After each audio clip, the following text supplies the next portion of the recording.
Good afternoon, ladies and gentlemen. Y'all come on in and hit that like button. Shout out to old DoeEyesTV. This one is for you, old DoeEyes. Shout out to you. And after this, we will get into the show. Insatiable is my name. Good evening, sir. God bless you. Hope all is well with you.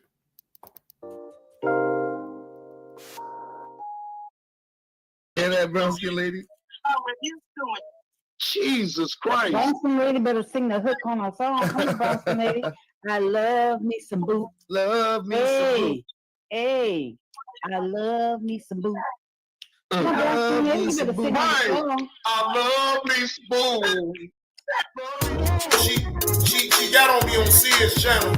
She got on me because I got on her on my show last night, Carlos. She didn't appreciate me calling her out for that April Fool statement that she said on my show last night. Love me some boo. Love me some boo. Love me some boo. Boo, boo, boo, boo, boo. Love me some boo. Love me some boo. Love me some boo. Boo, boo, boo, boo, boo. Love me some boo. Love me some boo. Love me some boo.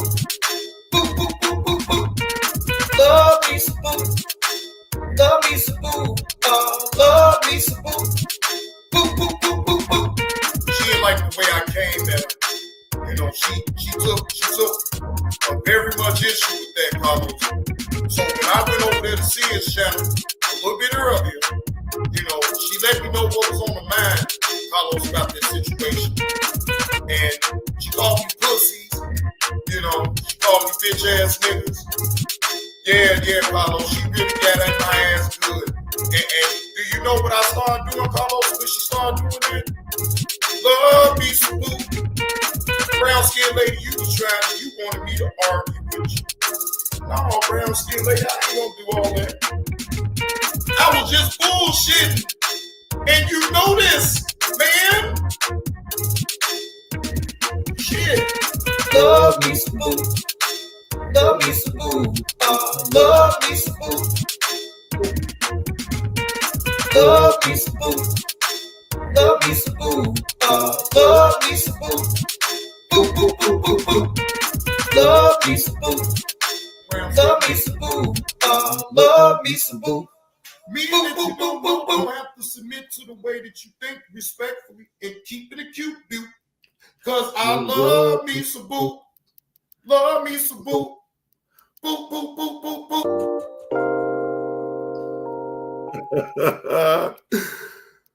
Dedicated. What's up with it, brown skin lady? Salute to you. Salute to you, brown skin lady. Cause I love me some boo. Boop, boop, boop, boop, boop. Good afternoon, Tanya. How are you? JB, have you seen Dr. Umar's daughter's video, Something's Wrong? Hell, which one? I got the one that she talking about wanting to be an exotic dancer. And I mean, the list goes on and on, bro. This is, man, look, man. If this ain't a cry out for help, it ain't working out for it. What up with a steady grinder? Man, it's on Mo Teagan 1. It's on Mo Den. Oh, okay. So I'm like, what? What? And I'm looking at, I see you corrected it. Okay. Steady grinding. What's the word, man? Salute to you. Appreciate you sliding through. Happy Wednesday to everybody, man. How y'all doing, man? Hope all is truly well, man. Yeah, old Johnny Blaze just been staying on up out the way. Shit. Yeah, Johnny Blaze just been staying up out the way. Good afternoon, Uncle L. How you doing, sir? Salute to you. You know, of course I know what's been going on, but still just staying the hell up out the way, not saying too much. But anyhow, nah, man, I'm not gonna make that about that. So anyway, let me get into the monologue of what I'm going over with DoeEyesTV covering Kilmar Garcia case.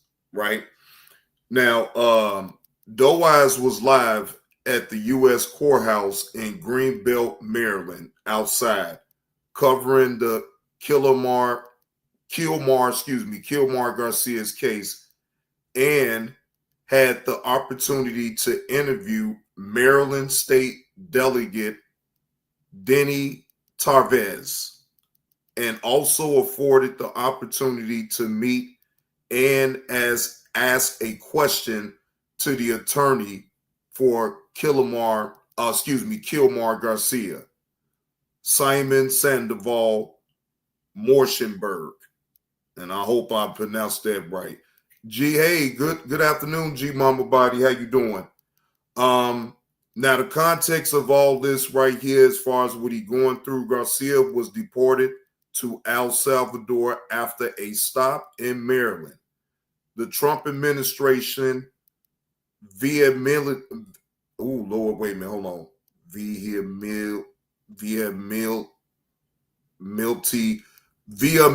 claims Garcia is a member of the MS-13 gang, which has been notorious in Maryland. Recently, footage emerged that it appears that in a stop in Tennessee, Garcia was trafficking, which is just alleged. The judge is listening to arguments from both sides and did not rule today. It looks as though Thursday there will be a decision. Now, it be them certain words, bro, like certain words, like, and that's on me. I gotta get back to my hooked on phonics, steady grinding. I ain't tripping. I'm gonna get back to my hooked on phonics and get it together.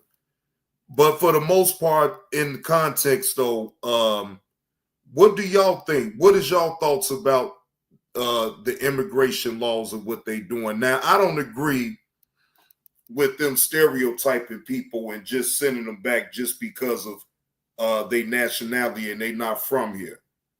That part I don't agree with, and I never agree with. Now, if they came over here the right way, just leave well enough alone. But again, Trump is on the power trip. He just doing the most right now. But again, this was actually 2 days ago when DoeEyes actually went outside and went to the courthouse, and she putting in the leg work. Again, shout out to DoeEyes because she's actually putting in the leg work to get some content on out there. And this is actually some content that you can pick up on. You have y'all have y'all opinions about things, man. So don't stop now. Fair use. This is for educational purposes only. DoeEyesTV is giving content, and she was live at the courthouse, so she is giving content off the Kilmar Garcia's case. All right.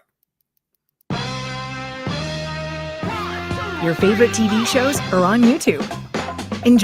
Lo que falla en el paso de temas va a ser de ayuda a todas esas personas que ganaron sus casos de suspensión de deportación anteriormente y que actualmente están completamente aterrizados cuando van a sus Hey Rachel, how you doing? Van a ser arrestados y deportados. And before while I'm thinking about it right now, Uncle Will and Rachel, because I know y'all down there in Philadelphia. I know it's kind of messed up on down there because they went on strike. They not picking up the garbage and everything, man. Hopefully the garbage men, they could get off a strike and they can actually, get all that trash up. Because it seems as though they trying to make y'all look like New York with all the bags and shit all out there and just all everywhere. You know, I'm sure it's a fucking mess down there in Philly right now. Oh, it's over with today, Rachel. Good. That is good.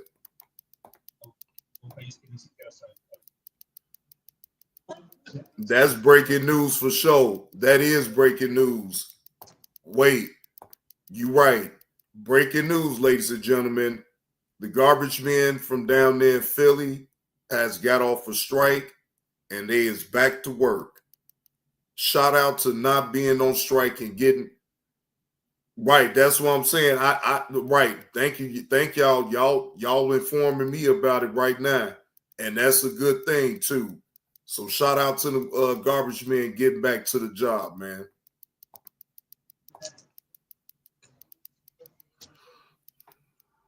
He's brought the purpose of bringing him before this courthouse is to put him in the excellent position, right? In the position he was before he put him off. As Judge Dennis said, I think this is now the fourth hearing which mentioned it. There was no warrant for his arrest. He was arrested without a warrant. Justice Sotomayor also raised that. Right. If they want to take another run at it and do the I bet it is, Uncle Will. I bet. But this whole the whole process was dirty and unlawful to begin with. And so it needs to be wound back, not just from the moment he was put on a plane to El Salvador, but from the moment in which they pulled over his car, right, and put handcuffs on him without any warrant, without any proper revocation of his supervised release. All of that was completely violated. Turn it up, son. We need to wind it back before that. And if they want to take a second run at arresting him, according to some other country, as long as they do it following the law and following the due process, you're welcome to do that. Yeah, I know. Let me try to go past and see if I can get it clipped. Yeah, it's kind of in and out.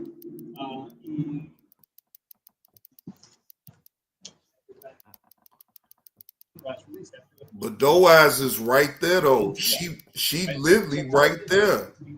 Needs to be restored to his order of supervisor. Yes, it is going in and out.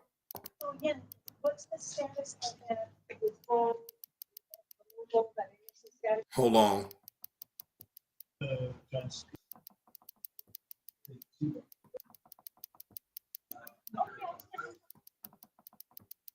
Yo creo que es una estrategia muy a propósito de no decir palos. That's a little bit better. Definitivamente es algo que es la primera audiencia.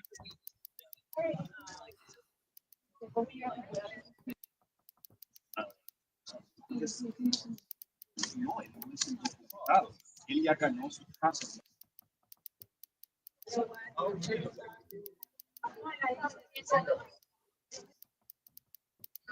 Anyway,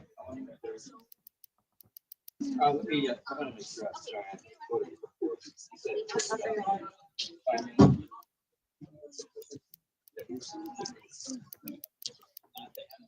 okay, thanks.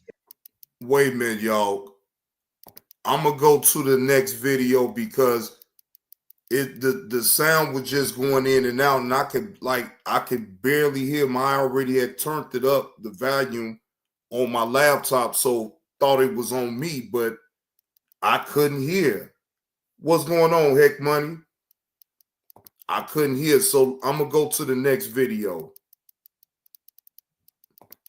Hopefully the next video it would be better sound, but again, still don't take away from DoeEyes putting in the work, putting in that leg work to get this coverage right here, y'all. So again, shout out to DoeEyesTV for getting this live coverage on the Kilmar Garcia's case.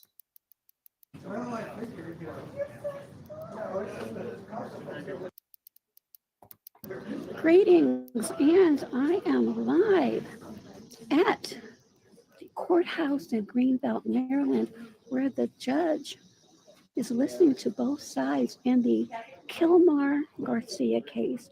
And for those of you who might remember, Not yet, Rachel. Hold on. this case is predicated on the Maryland resident Kilmar Garcia, who was, according to reports,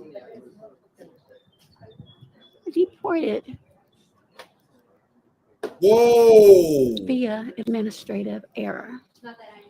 Yeah. I just not got it, Rachel. What? No. Man, look, I can already imagine what for. You do know that Georgia is not legal for you to smoke marijuana.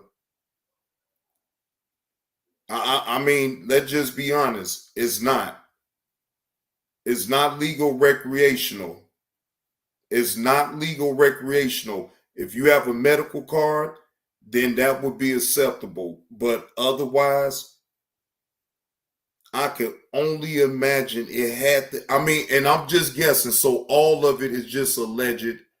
I hope the young brother get the bond and just bond on out. You know, I don't wish nobody go to jail, especially for no little weed. But we do understand, though, that when you in a state that is not legal, they still going to enforce the same rules that they've been enforcing until they change the laws down there in Georgia to make it legal. Then, you know, you basically at their mercy if they catch you. You feel what I'm saying? And if you don't have a medical card, now, again, that's just alleged. I'm not sure about nothing. I just found out right now. So I'm not sure. No, I don't think so either, though, Uncle L. I really don't think so either, but I could be wrong about that, though. But either way, if it was a small amount, all I could do, I could have seen them maybe just write him a ticket or some shit, not taking him to jail. What's going on, Blur? Now, if it's a small amount, I think I would have thought the most they would do is just give him a simple ticket and he paid a fine or whatever the case may be. But that's only if they decriminalized it, though. If they haven't decriminalized it, then, yeah, off to jail he goes. But again, I'm not saying that I'm not saying anything until it all the way comes out, right? But either way, all I'm saying is it's just alleged. I don't know. I'm not that. I ain't close at all to him to know that type of info or anything like that. So, again, I hope that young brother get bonded out and all's well and ends well. And whatever it is that he did, whatever, I hope it ain't nothing serious that he just can't get himself bonded out and you know, go ahead on about his life. That's about it, you know. Carlos, you heard about it?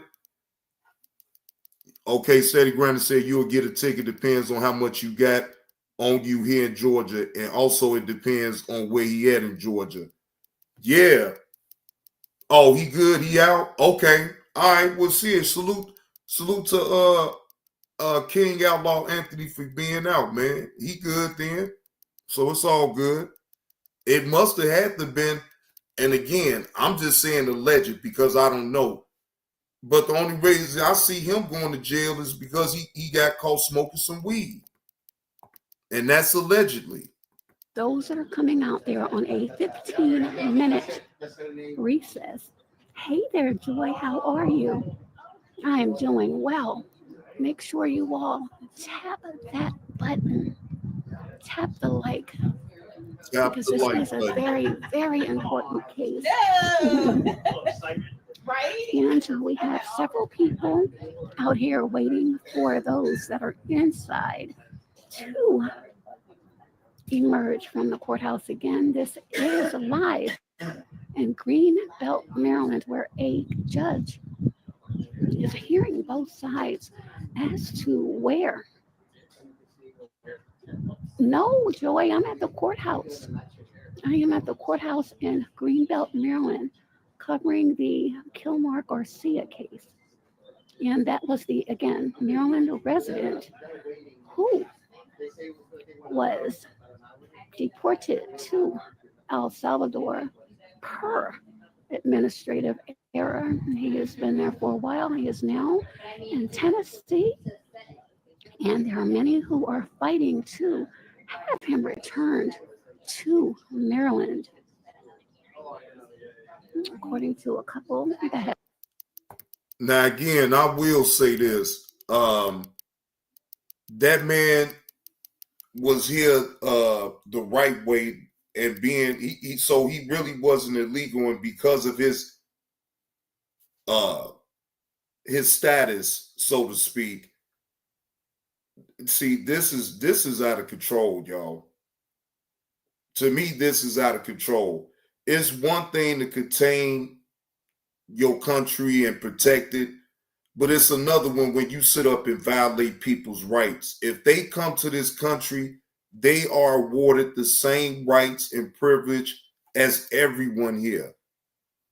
But tell you the truth, we all ain't still to this day ain't so privileged to all the perks and everything on else.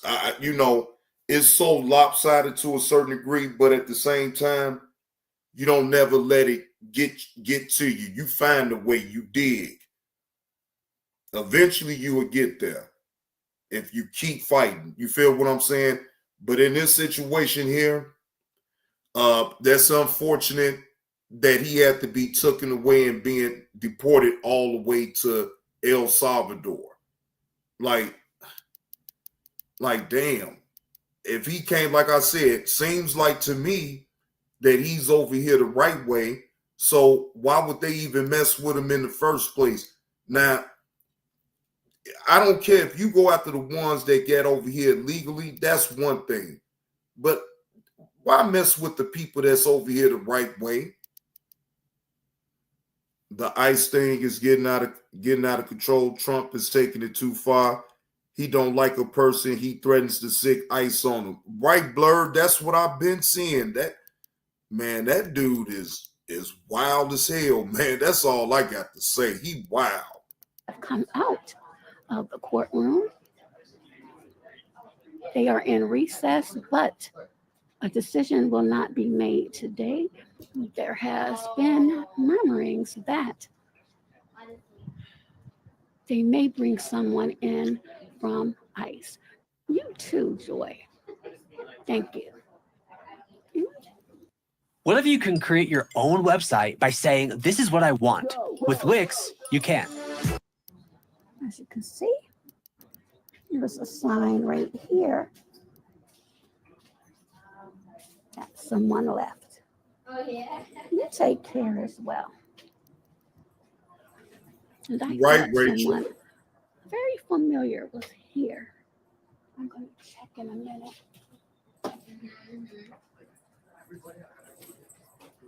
So you can see the media cameras here, and I'm actually in a very good spot.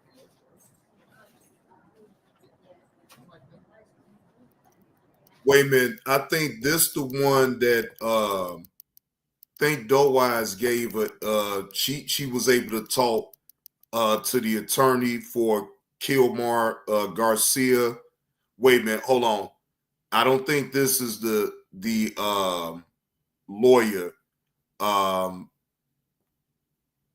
Wait a minute, hold on. I want to make sure because she actually does say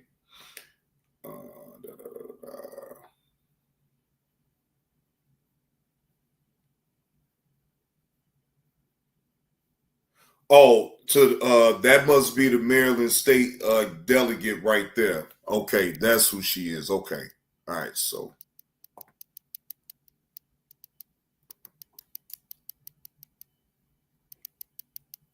Again, live, and we have a guest here, and I have her consent. I'll just put her up. Oh, and a beautiful smile. Thank you for joining. Okay, you don't have to say your name, but I do. Oh, okay. I'm State Delegate Denny Taveras. Hi, how is everyone? Oh, we have a state delegate. So your name again? I'm State Delegate Denny Taveras. Danny Taveras. She is the Maryland state delegate right here, ladies and gentlemen.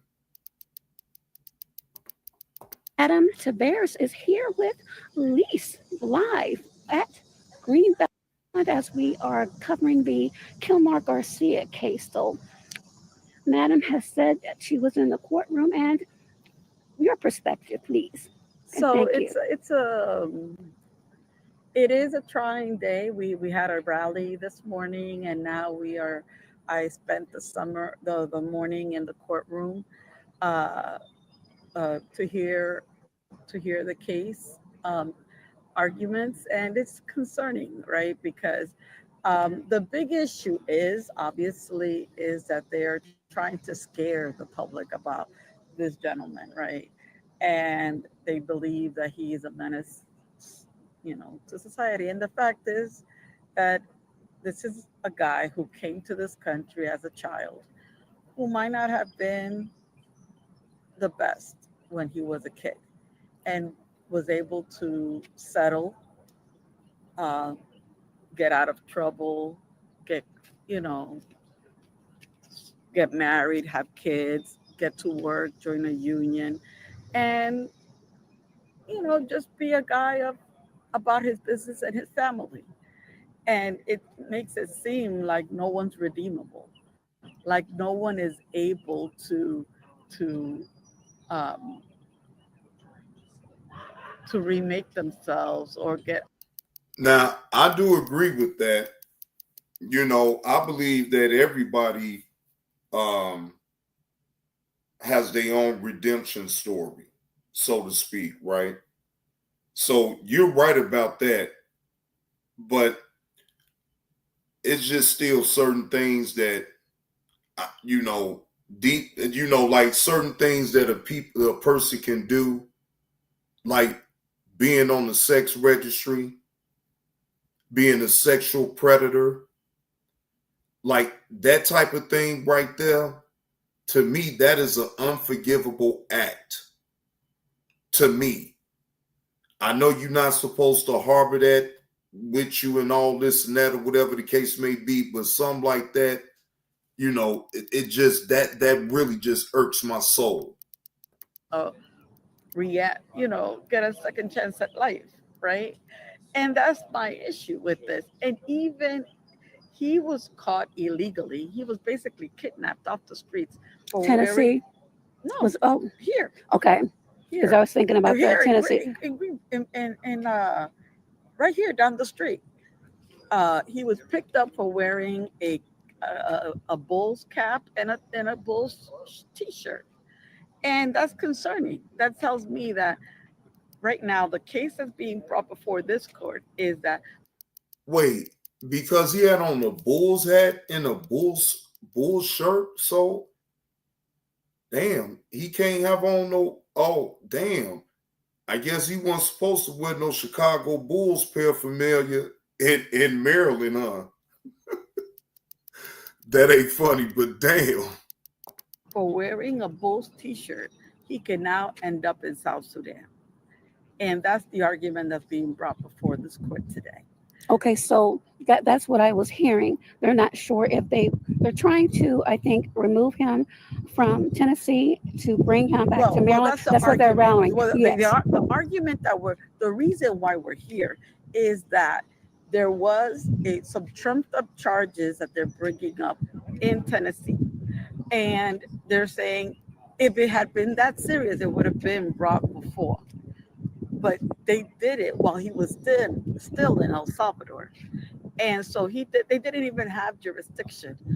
And so the thing is that it started in April when he was still in El Salvador.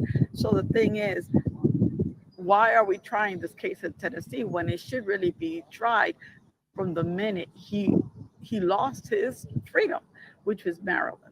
Okay. So they should try this case before a jury of his peers. His peers are here in Maryland, not in Tennessee. And that's the argument that's being brought before this court. And frankly, in my opinion, DOJ is doing a weak job of defending its position that this case should be tried in Tennessee. Now, have you had any feeling that Paula Zenas, and she's on the bench, correct? Still on the bench? I didn't capture the name of the judge, but Because I know that she has been fighting strongly for this to actually just go away, and of course that was poo-pooed by the administration. well, I'm not a lawyer, so I'll let you know I'm a scientist by by degree and an urban planner. But what I can say to this is that as someone who is of an immigrant background, and I'm seeing this at a larger scale, not just this young man that was legally here in this country, when he was captured and kidnapped. Now, see again, I feel a way about that happening to him though, because like I said, if he over here legally and Trump still did that, and he's doing that to like and we all know, because I look at the news and I do be seeing every other day ICE is on this, ICE is on that, somebody being deported and all this and that. And it's like, damn, bro, like all these people need to be deported. Like it. I mean, now again, if they over here illegally, that's one thing. Then I don't say shit about it. But like, if they over here legally, then what is he doing? Like, are you taking it a little bit too damn far? The issue I'm seeing is, where is this gentleman's due process? Because at the end of the day, that's what we really have to talk about, right? That there needs to be due process to how things are done. While there were a lot of complaints about President Obama and his handling of immigration, there was no objections to the fact that he did it respecting everybody's legal civil rights.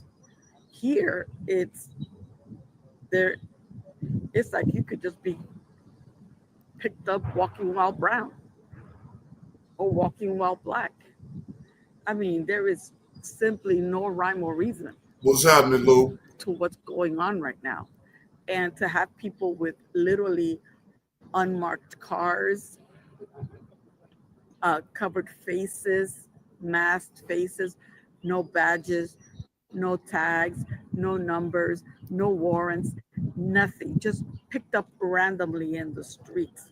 Hugo is car insurance that lets you pay at your own pace. Tired of big monthly and at this point, basically to be taken immediately to some kind of concentration camp far away, so you don't have access to your people, you don't have access to rights so that you could have a way to defend yourself. They're basically playing a shell game, so you don't have access to due process, and then send you off to anywhere. And if they're not doing that, then they scare you into self-deporting.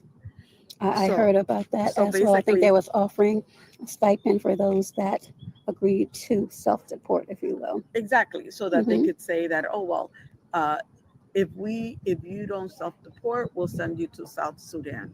Hey there, Darrell, how are you? We are live at Greenbelt, Maryland, covering the Kilmar Garcia case. And again, ma'am, introduce yourself. We have a very important individual I'm interviewing.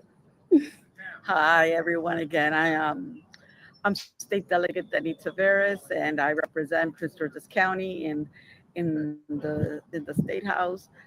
This has been a really trying time for the community here in the state and nationwide as a whole. So I've held webinars regarding what are your rights, and you as a bystander, what you can do or what you should do if you see somebody being kidnapped, because we do need to start collecting data of these agents, their cars, their badges, their license plates, the time that what occurred, if they are beating up people, and if they even showed warrants. So we need to know how they're coming in, and they're willing to lie. they're doing anything and everything that they can. Which is a great segue to this question, and I won't impose on any more of your time. The correlation with being involved or affiliated with MS-13, and we do know that for years in the Maryland area and all over, but concentrated a lot in Maryland, there has been, it's been inundated with these gang members. Your thoughts as to the correlation to MS-13 and Mr. Garcia? Yeah, well, that I can't speak to because what I do know for sure is that he hadn't had any priors here with other than the exceptional, like I guess he was. DoeEyes, I really like the way you conduct yourself doing interviews. Very professional, well thought out questions. You know, even if you may not be able to get the answer that you want, still a thought out question that you ask. And you know how to just get in and get out. Be direct, ask what you need to ask, and basically just listen to what the state delegate has to say. So again, shout out to you, DoeEyes. I really like the way you, again, conducted this interview. There was an incident in the city of Hyattsville that they did a but nothing came of it. Mm-hmm. Lou, this is in Maryland. This is in Greenbelt, Maryland. DoeEyesTV is well. This happened 2 days ago. She's in Maryland. Maryland. I thought Maryland was the state. Greenbelt, Maryland. I believe the city is Greenbelt, Maryland. You know what I'm saying? That's where she at. And my understanding, it might have been like for a purchase of weed or something like Okay. that. So, I mean, and frankly, I don't mean to make light of this, but we're now in a situation that we've known how weed has adversely affected our communities. I mean, not everybody is in favor of the situation, but we have been legalized in Yes. in the state. And we have many dispensaries, almost more than churches in many areas. I have my own opinions about that as well. I'm not necessarily, so let me just leave that there. Okay. But I do feel strongly that if somebody is committing crimes through MS-13 or any other gang activity, I'm with any public official, like any public official. I want to deter crime. I want to take down these gangs and I want to put them away. I don't have a problem with that. But first, we need to prove that this individual was committing a crime, because it seems like to me, like any other person, he might have smoked when he was young, but as he got older, has children, has a wife, has a job, the older you grow, the less you smoke. That's what it seems like to me. You may want to ask her yourself, but it doesn't seem like that's something that from what I'm hearing. And I know people who know him personally, know his children, know that, you know, the school where he drops off his children to school, he's a family man. That's the impression that he's given in our community. Yes. You know, like where he lives, which is not too far from here. So, I mean, and I know people who know him.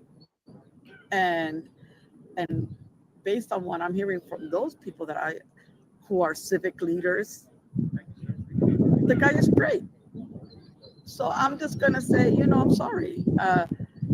Everybody deserves a chance to be redeemed.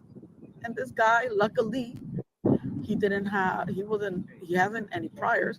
So yeah, whatever he did as a child is not what he's doing as an adult, a full-fledged adult male. He's taking care of his family and his responsibilities. And he's a tax-paying citizen here. Hello. Well, thank you so much, Madam Tavares, for your insight. And I'm going to wait for some more to come out and see what happens. Thank you for your time. No, thank you. Thank you so much. And let's let's keep protecting our immigrants that are such a core to the community. They are people who are here to work hard, and they are. Let me just tell you a little bit, because I'll say this before I leave. Sure. I commissioned a study here from Prince George's County on new Americans in the county, and what I found was astonishing.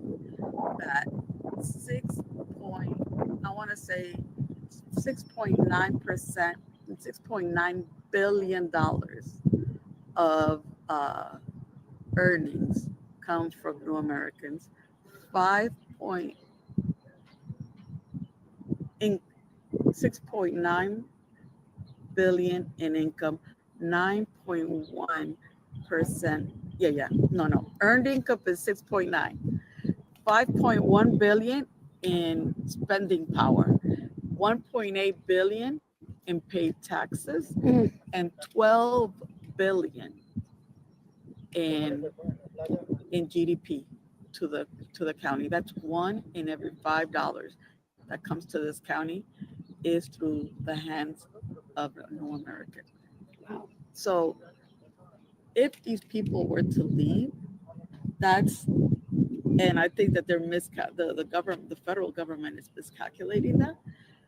That is, how do we close those Medicaid gaps? How do we close those Social Security checks for our seniors? Is through the money that those people contribute, because they don't see money at the end of it, but our people do here. Absolutely. And so that's what concerns me. Well, messing with Trump, he don't care if you over here legal or not. I mean, he don't care. Even if you over here legally. It seemed like Trump just got it out. He don't want nobody over here. If you not, and he making people pay to come on over here. You got to pay millions of dollars. Yeah, you got to pay Trump if you want to come from another country and you want to come to the United States.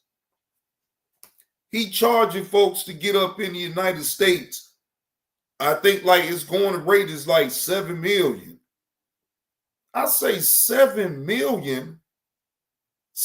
You trying to make people pay if they want to come here to the United States. You trying to make them pay millions of dollars. Man, that right there is some diabolical. That's a diabolical move in itself, right there. Because what I don't get really with that is, yeah, you figured, well, they got to come up with that money, and most of them ain't gonna have that type of money. So then that'll stop them from getting over. Not necessarily. No, not necessarily.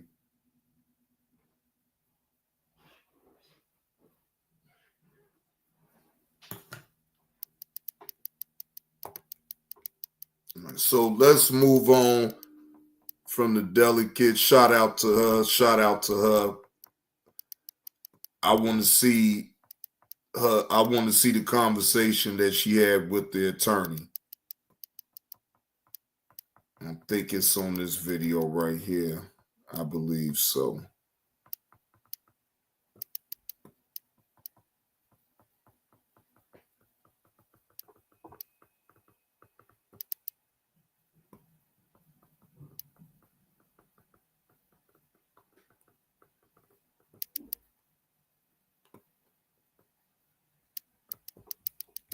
Tip of the spear. Hundreds upon hundreds of Marylanders who have prior grants of withholding of removal, right, who have previously won their cases in immigration court, are now being arrested by the Trump administration. In Mr. Kilmar Garcia's case, they sent him to the one country they weren't allowed. Yeah, this is much better with the auto. Their face. They're not doing that anymore. And now what they're doing is this whole third country gambit, where they send people to really random third countries to which they don't have any connection to. And there have been dozens and dozens of lawsuits before this court, to the point that the Trump administration is suing this court to try to prevent this court from putting in place reasonable stays so that individuals like Mr. Abrego Garcia can't be deported to third country without even breathing room to file applications for protection. So what we thought was really just a one-off case has turned out to be actually really sort of the core of what the government is trying to do to remove people who previously won their cases, remove those people from the United States. We're not going to allow it to happen a second time to Mr. Abrego Garcia, just like we're fighting back in all of these. So wait a minute. So you mean to tell me that Trump is sitting up here getting ICE to look these people up, and if they had already a previous record or something, that negates them to have to go back and they have to leave and be deported? That ain't right. Okay, people have passed. People that messed up. People that got themselves hell. Trump, you got a felony on your damn record. You the first president with a felony on your damn record. How dare you? Somebody in the chat tell me why I'm lying at. Isn't Trump the first president in history with a felony on his record? Oh, I swear. Other cases to prevent people who've been granted protection in this country from being removed to random third countries. And that's what this court is now going to have to decide in the case of Mr. Abrego Garcia. Simon Thomas, Gerald from Fox 5. In court, U.S. Attorney said they couldn't tell what third country it would be. Do you believe them? Do they know what they want to do, or are they just not telling the judge? Since day one of this case, the government's strategy has been to send its lawyers into court with, no information or insufficient information, right? So when the Department of Justice lawyers say that they don't know where he's being sent to, that could be. But if that's the case, it's the result of a deliberate strategy by the Department of Homeland Security not to communicate with the lawyers who are going to court. Do you think they'll tell you on Thursday where they're going to send him? Where they plan to? They're going to have to put a witness under oath. I don't think the judge is going to really put up with any prevarication.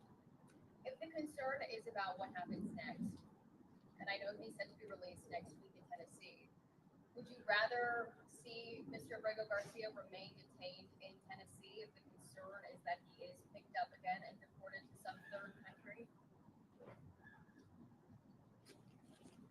2 weeks ago, Mr. Abrego Garcia's criminal legal defense team needed to essentially file a request postponing the release out of Tennessee, just to give this court time to act, right? To give Judge Zinnes sufficient time to hold today's hearing.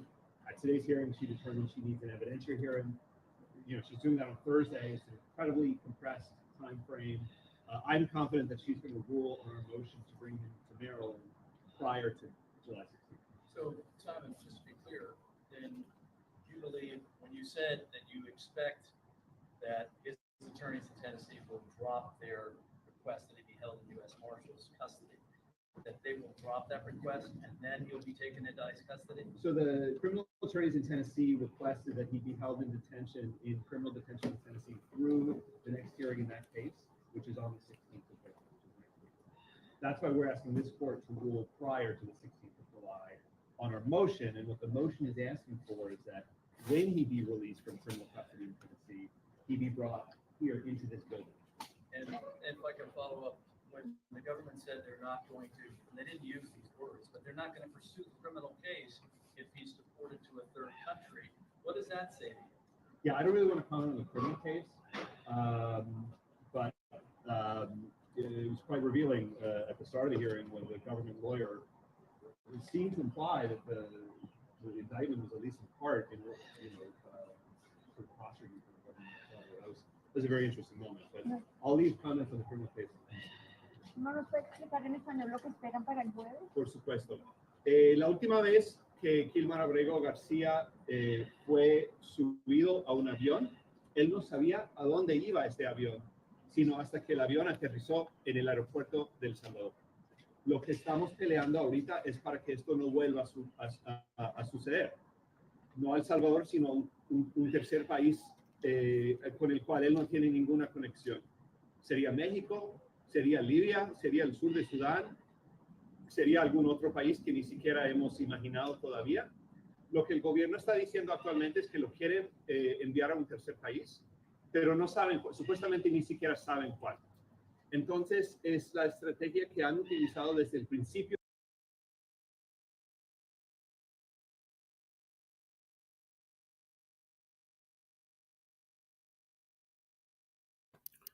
Shout out to DoeEyesTV for that live coverage on the Kilmar Garcia case. I see she out there putting in that leg work, ladies and gentlemen. And hopefully we be able to get a little bit, get some more coverage if she have anything else, or if she's, because I'm pretty sure she's going to be following it closely. So,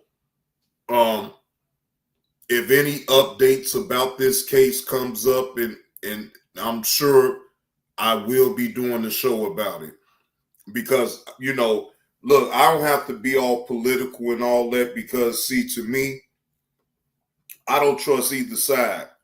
So, you know, it's all to me propaganda to sit up here and just get votes to put certain people in who you like, and, you know, all this old, you know, craziness. That ain't never been me to be all political, right? But I do have compassion for my fellow man. And no matter if he ain't literally from here, he was still born here. So he was here legally and still was able, they still was able to take him from where he's from, to take him to El Salvador, right? Unfair. Married with kids, got a job, a taxpaying citizen. No matter what the hell he did in his past, it must, for one, it couldn't have been that damn bad. And for two, everybody has a chance to redeem themselves in life. Point blank, period. So, again, shout out again to DoeEyesTV. If y'all not subbed up to DoeEyesTV, please do. Please do. Hold on. Because I am already subbed up. Wait a minute. I could have sworn. Oh, why? They be acting crazy. But anyway.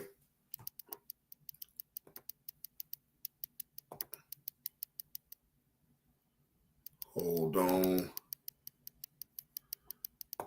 Take me an intermission break. And I'll be right on back, and then we could get into the Jesse Lee parody. I got a few videos with old Jesse Lee. So we about to sit back and laugh off of this for a minute. And then I'm gonna get on up out of y'all here. Wait a minute, let me play it.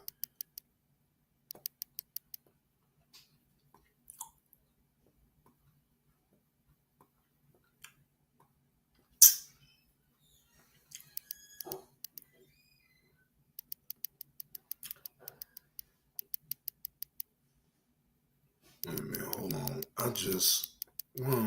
I'm tripping out. Hold on.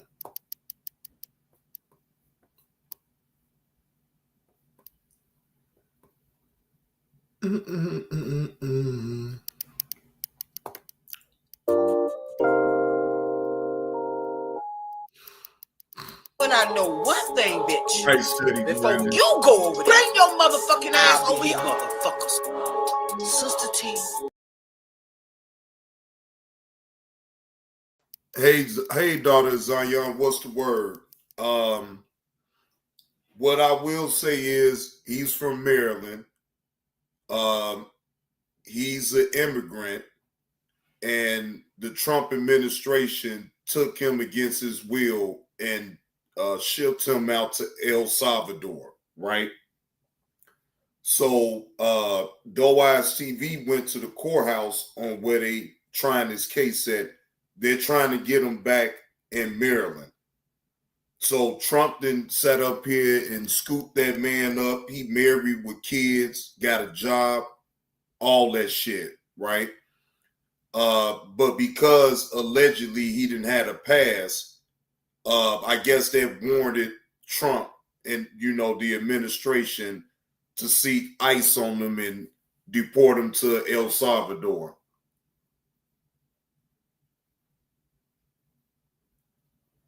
Yeah. Hey, man. I don't agree with everything he say either, though, Lou. I really don't. But at the same time, he got a right to be, if people want to call him a coon, call him a coon. I won't agree. Now, this video with him having a conversation with some black Israelites,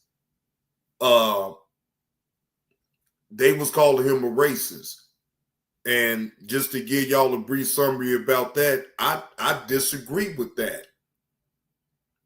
He just calls it out on what be going on, man. Some of us black people can be some lazy sons of bitches that look for any type of excuse to sit up here and say why they can't do this. Oh, because the white man did this and the white man did this, instead of taking responsibility for your own actions. That part don't got nothing to do with the white man. It got something to do with a black man making bad choices. It got something to do with a black woman making bad choices. Either way, that shit don't have nothing to do with a white person.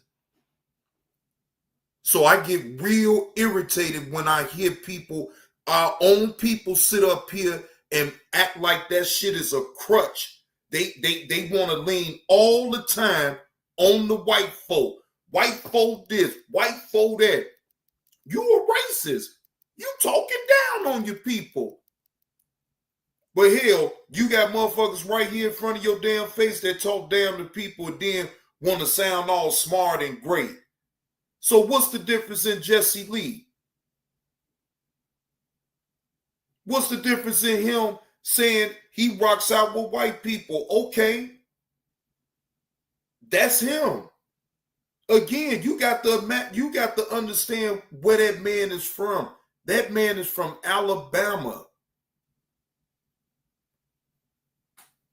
I keep trying to tell y'all that man was already programmed since day one. But intermission break, I'll be back. Is not interested. Bring your motherfucking ass over here, bitches. Needs my help, and he and I have already discussed this. Behind the scenes, motherfucker. Behind the scenes, he knows. Cause Sister T ain't behind the scenes, motherfucker. Bring your motherfucking ass over here, bitches. You are the one that's creaming for a seat, not me. Behind the scenes, motherfucker. You run my own show, bitch. I don't need Gilbert. I don't need no goddamn Nisha or no goddamn body else, cause I got a Sister T. Till behind the scenes, motherfucker. Bring your motherfucking ass. Bring your motherfucking ass over here, bitches. Just to say that you know somebody. Bitch, I was born here. Bring your motherfucking ass over here, bitches. Knowing somebody. The fuck? Bring your motherfucking ass over here, bitches. Have faith in yourself. And you wind up like a shoe. And a Sister T. Follow no goddamn, I don't care who they are. Behind the scenes, I walk with people. I do this. I tried to do it for a dumb motherfucker by the name of Kwamisha Brown. It chose to stab me in the goddamn back. And I chose to go and support motherfuckers. Bring your motherfucking ass over here, bitches. Bring your motherfucking ass over here, bitches. Yes, we all know. We've been through Bring your motherfucking ass over here, bitches. Bring your motherfucking ass over here, bitches. For example, like a check in your boot. Let me tell you something, bitch. You was licking all between my motherfucking coochie before I kicked you out my motherfucking house, bitch. I recognize that you was a snake. I don't give a fuck, and I'm gonna tell all of y'all. right now, Sister T. Behind the scenes, motherfucker, that's sure only bitches. I'm not on his chat, in his chat, because of you motherfuckers. I'm there to support. Sure. Fuck what you niggas think about me, because first of all, you didn't give a fuck about me when he was coming after me, and vice versa. So what make me think you gonna care for me now, bitches? Let me tell you the difference between shooting and giving rings. Suge was honest with his shit with me, and so was Gilbert. Bring your motherfucking ass over here, bitches. Bring your motherfucking ass over here, bitches. Motherfuckers that be in the chat, typing your goddamn ass off and all that shit. Fuck you, bitches. And I'm not saying, and let me tell you, bring your motherfucking ass over here, bitches. Bring your motherfucking ass over here, bitches. Do bitches, it's because you didn't support. Bring your motherfucking ass over here, bitches. Bring your motherfucking ass over here, bitches. And bring your motherfucking ass over here, bitches and niggas. Checking your booth and you another. What's that other bitch? What's that bitch? Behind the scenes, motherfucker. Behind the What scenes, is that motherfucker. bitch name? Behind the scenes, motherfucker. Daughter of Zion. Listen, bitch, unblock me before you wanna talk shit on me, ho. Behind the scenes, motherfucker. You stinking ass bitches wanna type in the chat and talk all that bullshit about me, but block me where I can't respond for myself. Behind the scenes, motherfucker. Let me tell you, motherfucker, something. This my goddamn platform. I support people because I support them, not because of you motherfuckers. Behind the scenes, you either rock with me or you don't. I don't give a fuck who you like. Now, daughter of Zion and you check your boo. Stay the fuck away from me, bitches. I don't care if you love Suge's dirty goddamn draws, bitches. Stay the fuck away from Sister T. Behind the scenes like that 5-0 hoe. When I see a snake with you bitches until you show me differently, you a goddamn snake. You started with me first, bitches. I ain't know you motherfuckers. And let me tell you something else, ho. Behind the scenes, until you goddamn apologize to me, I don't give a goddamn who you apologize to for me. But until you apologize to me, fuck you bitches. Lord Jesus Christ. Boy, daughter Zion was on the chopping block with old Sister T. Tilda May, Tilda May, Tilda May, Tilda May, Tilda May, Tilda May, Tilda May, Tilda May.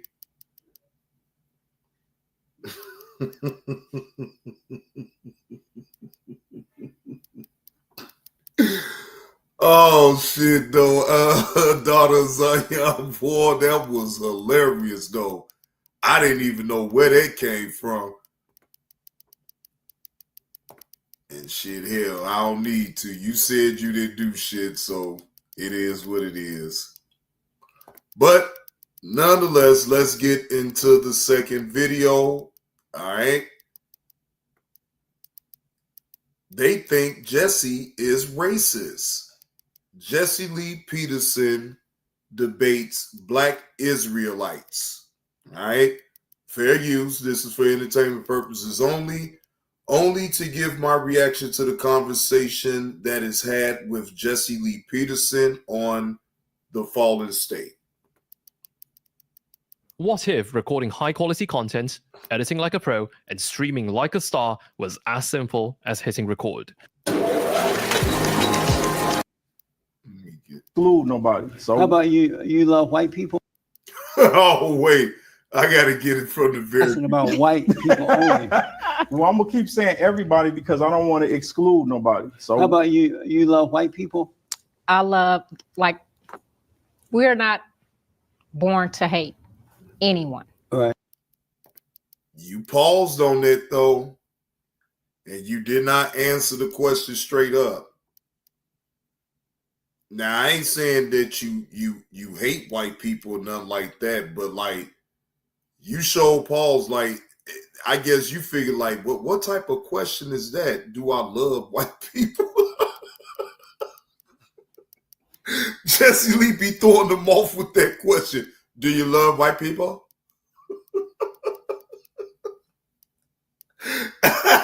Just imagine you doing an interview with Jesse Lee, and he come right off the riff and ask you, "Do you love white people?" And you say, "I love everybody." No. I asked, "Do you love white people?" He don't care. He gonna keep asking it until you actually answer. Either you love him or you hate him. He just want to know. So, And do you love white people? I love all people.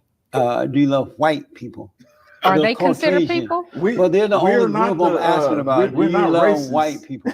Look, I have friends that are from the Caucasian race. Do you love white people? The Caucasian. Caucasian is white. Right. Do you love them? I love everybody. That's We interesting. answer. Yeah, we're answering the questions. So.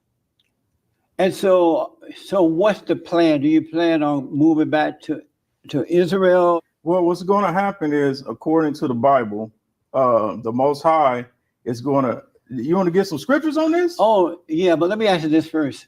You said that white people and other people are oppressing black people, right? Yes. Am I right? Yeah. You don't think you're under oppression right now? In what way are they oppressing black people? Okay. Well, first of all, probably like 70% of our people were in jail, right? Right. In prison.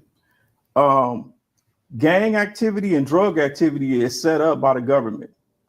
If I wanted to go get a loan, right, in a bank or whatever, they will probably turn me down. Why? But other nations can come over here that don't even live here and get a loan off the bat. So you got to see Why would they that we turn are you down? actually being held down as a nation. And this is a part of the curses of Deuteronomy 28, because he said that you will be oppressed and brought to a land that is not yours.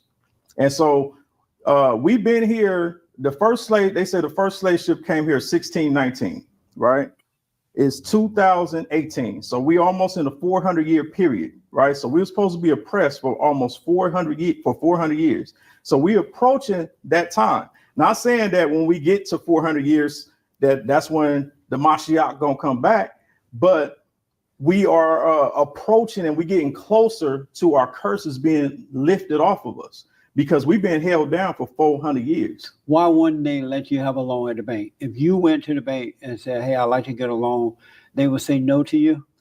More than I have tried to get a loan a couple of times, and I had all of the qualifications that they asked me for, and then they made me jump through a million hoops. Right. And then other people that I know that's not of the same ethnicity as myself, they can go in there and get a loan. I was about to pay him to go get a loan for me. But so wait, but ain't that illegal? Wait, hold on. How was that going to work that you was going to pay another individual to get you a loan? Can somebody help me out here? Anybody up in the chat that just heard that, do that even make sense that so you mean to tell me you was only going to work with the white man for your own advantage? You was going to pay him to get a loan. What's the problem with that, ladies and gentlemen? I thought maybe if you trying to get a loan, then how do you have any money to try to pay him to get the loan? And that sounds illegal. That's just the way I see it, but I could be wrong. Oh, do they? So they didn't let you have it because you were black? I believe that's the reason. You believe. We go through a lot. No, that is not an answer, sir. Good question, though, Jesse Lee, but sir, that wasn't an answer. I believe, or do you know? Do you know for a fact that it was because of the color of your skin that you wasn't able to get the loan? Me saying that I believe, see, I could believe all the hell I want, but see, people don't want to go off of belief. They want to go off of straight facts. Unless you know for a fact that it was because of your skin color, then that would be very irresponsible on your behalf, in my opinion. A lot of things with that our eyes are open now to a lot of things we may not have saw before. So little things like that we recognize. Is it possible that due to your anger toward them that you may be living in an illusion? Who has We don't anger have- towards yeah. It anyone? has nothing to do with color. We don't have any anger towards we're anyone. not angry All people. we trying to do? Who are not angry people? We're not angry. Oh, you people. two are not. Yeah. Oh, but everybody else in them. No, I'm not saying everyone is. I'm just saying, that's a lot of the stereotypes we So get. you don't think that you our mentioned- people is under oppression? Not because of the white man. Oh, you don't? Who ruling the world right They now? are under oppression because they have hatred in their hearts, and that hatred in their hearts is what Who got holding them hatred in their back. hearts? Black people. So you have hatred in your heart? I had it, but it's gone now. Okay. Now, you see how easy he answered her question? Oh, so you had hatred in your heart because they looking at him like, well, sir, you're black too. He easily answered that question. Yes, I did at one point, but it's not in my heart no more. Now, whatever epiphany that Jesse Lee came with to take the hatred out of his heart, he don't have it there. He see things the way he see it, regardless if you disagree with most of what he'd say and his opinions. To me, he makes a lot of sense in a lot of ways. Now, to me, just going hard in the paint for the white man, though, that's extreme. But then again, hell, we go hard at the paint at these jobs that we work at, working for the white man. So to me, it ain't really no big difference. And it doesn't start with the white people. Most black men and women hate their mothers and grandmothers. And because they won't forgive them, they're living in darkness. And in that darkness, they're living in illusion. And so they've been told by the enemies of good that it's the white man, when it's really they're hating their mothers and yearning for their fathers. So have you ever heard of Stockholm Syndrome? Yes. You know what that is? Yes. What is it? It's when Patty Davis was captured by the Black Panthers, and they tortured her, and she began to hate them. And once she began to hate them, she identified with them and started supporting them. Okay. As you become attracted So to what you hate. you talking like Patty Hearst right now? How's that? Because you loving the oppressor. Now, is our nation being oppressed right now? No, not by white people. Who are we getting oppressed by then? Black people. I don't understand. So I do. Because as black people, I swear, it's like a cliche. We keep being, it's okay to know about the past and what happened. I'm not tripping about that part. But let's just be honest. We're not oppressed. Why is people always try to play that card like no one is oppressed? We are able to go wherever we want to go, do whatever we want to do. Yes, we already understand that at certain times and in certain places, the rules may not, it's going to be a little different for us. Okay. But so what?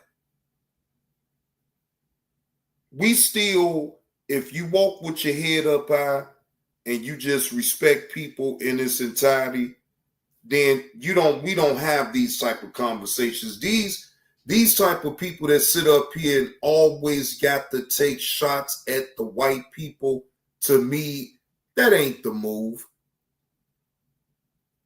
Because let's just be honest, ladies and gentlemen, most of us work for the white man. And guess what? In order for us to take care of ourselves and earn a living, what the fuck do we got to do? We got to bust our ass for that goddamn money. For what? Wait, let's say it with me, class. We all, with most, have to sit up here and work for the white man. Now, again, going overboard and talking about I love the white man and all this and that, I'm not going that damn far. Look, I love me. You know what I'm saying? Plus, I love who loves me. You feel what I'm saying? I'm like that. I ain't with all that crazy shit you asking me, do I love white people? No. Shit. No. I don't hate them either. You feel what I'm saying? I don't hate them either. The fuck? Hey, Nurse Betty. Franklin Dog. So I do love all people. I love white people. I But love you don't love the black Jews. I love the blacks.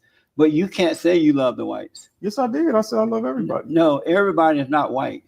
You said something else that I got to get to. You said that an example of being oppressed is that the blacks are in jail, they're committing violence, gang members and stuff like that. Do you blame white people for that? Yeah. You do? Yeah. So I grew up under the Jim Crow laws. It's not fully their fault. I remember for colors only signs, for whites only signs, I was restricted to where I can live.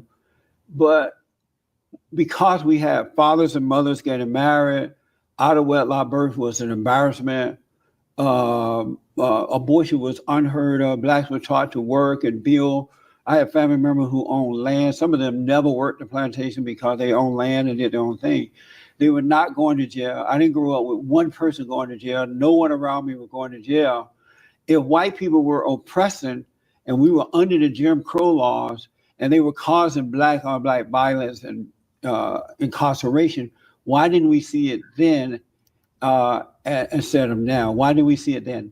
So you don't think that that's hatred? No, but tell me why the question is, if it's the fault of the oppressor that blacks are in jail, why didn't we see it back then as opposed to now?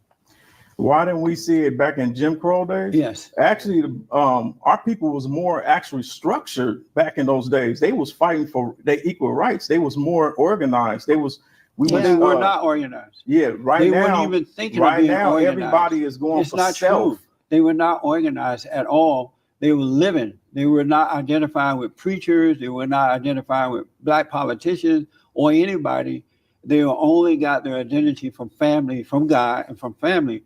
They were not. They had no leaders, and they were better off. They became organized. See, now this is what. And that's a good point. They became organized. This is why you need to understand.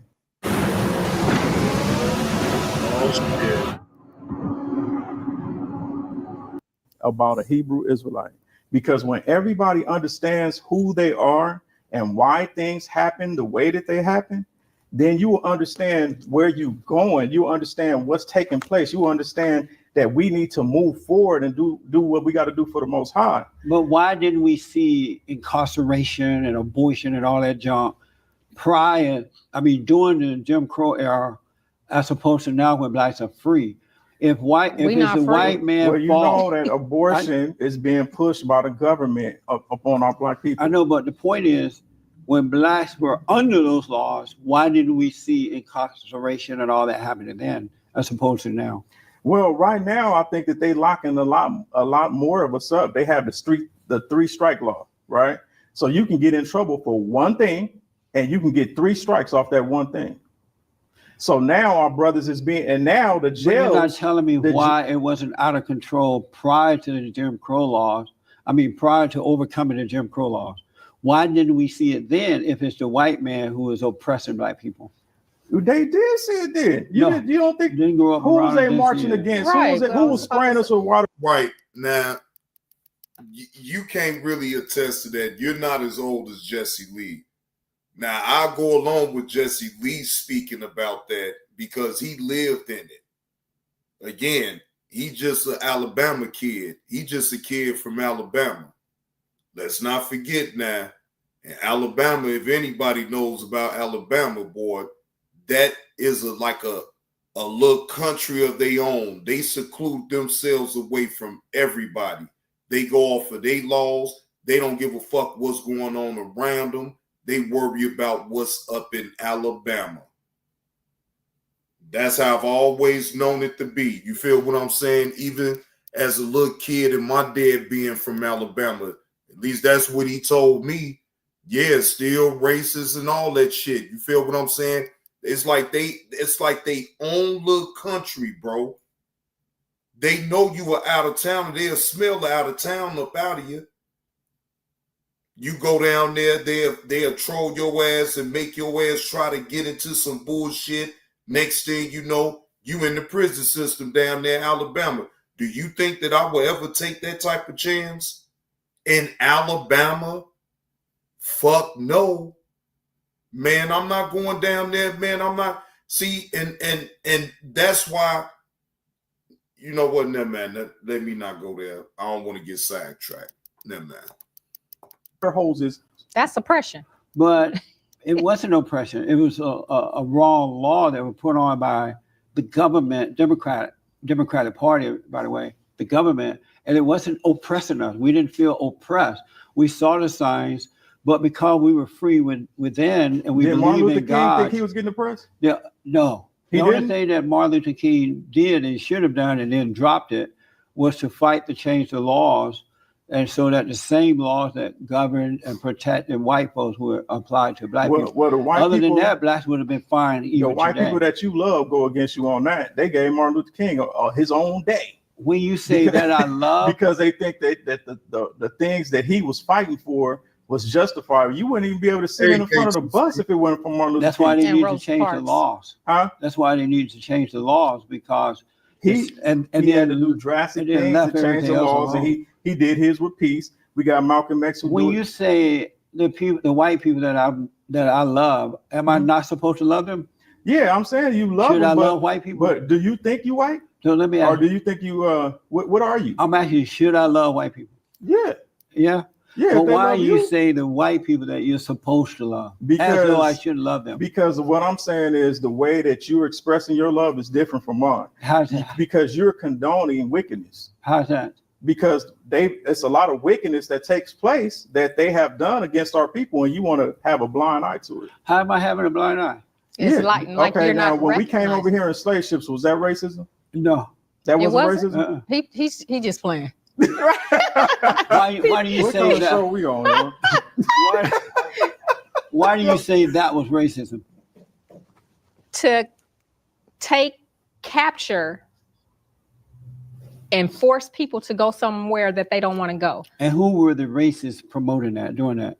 Who were the people doing that? The so-called white man. No, that's not true. It's not true. Black people were sold into slavery by blacks, wealthy, to the Arabs. Let's get Psalms And it was 83. Yeah, it that's- was the Let's get Arabs. Psalms 83 real Let me quick. just finish this.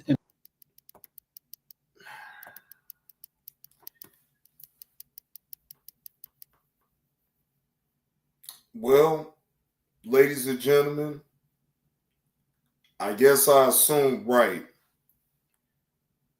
It was a little minor weed charge for King Outlaw Anthony. And he was able to get out without a bond because apparently he only had a small amount. Because if he'd had a whole lot up in his vehicle, then that could have went all wrong, right? So he was able, like Carlos said, Carlos already had told us he out. So they gave him, he got out without a bond.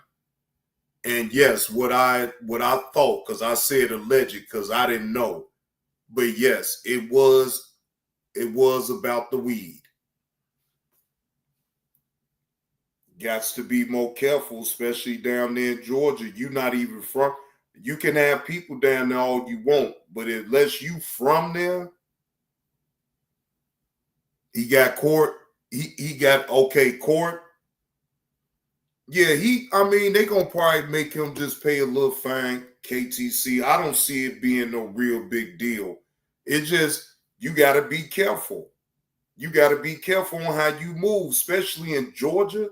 And they ain't legal down there, shit, you better be careful. You riding with that shit, you blaze it, getting high. Again, now if you was from there, that's different. You feel what I'm saying? But I don't know if you from there. I don't know if you got people down there. All I know is that it's illegal. Yeah, you can't be moved, not in no Georgia, especially if you're not from there though. KTC, I would never take no type of chance like that. I love to smoke too. But I'm not, and I'd have been to Atlanta. Hell fuck no, I'm not driving in no car, smoking no weed, nowhere, no how. Okay? I'm not doing it. That's a no-no when it comes down to it in Georgia. Cause you think I'm about to go through all that dumb shit? No, I can wait. I can wait until I get to whatever destination I'm going to. It ain't never that serious. I understand though, because I like to indulge myself, but I'm gonna have a little bit more self-control when I'm in Georgia. I can wait until I get to where I am and then let that be the end of it. And two, you probably shouldn't never be showing people, and this is just my opinion, you probably shouldn't be on live showing people that you smoking weed in Georgia, bro.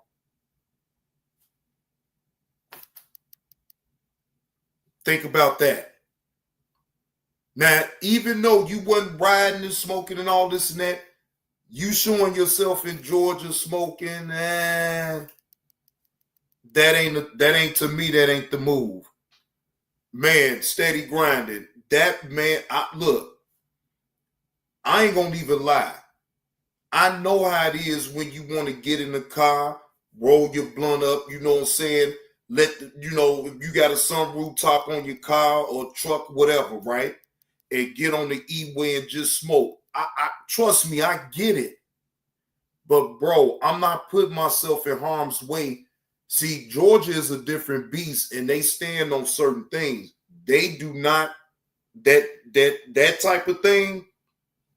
I'm not gonna play around with them, because you can end up, and then, like you said earlier, steady grinding, in certain parts of Georgia, they probably wouldn't have even been as lenient as they was with him, giving him a no bond. He get out of jail without a bond.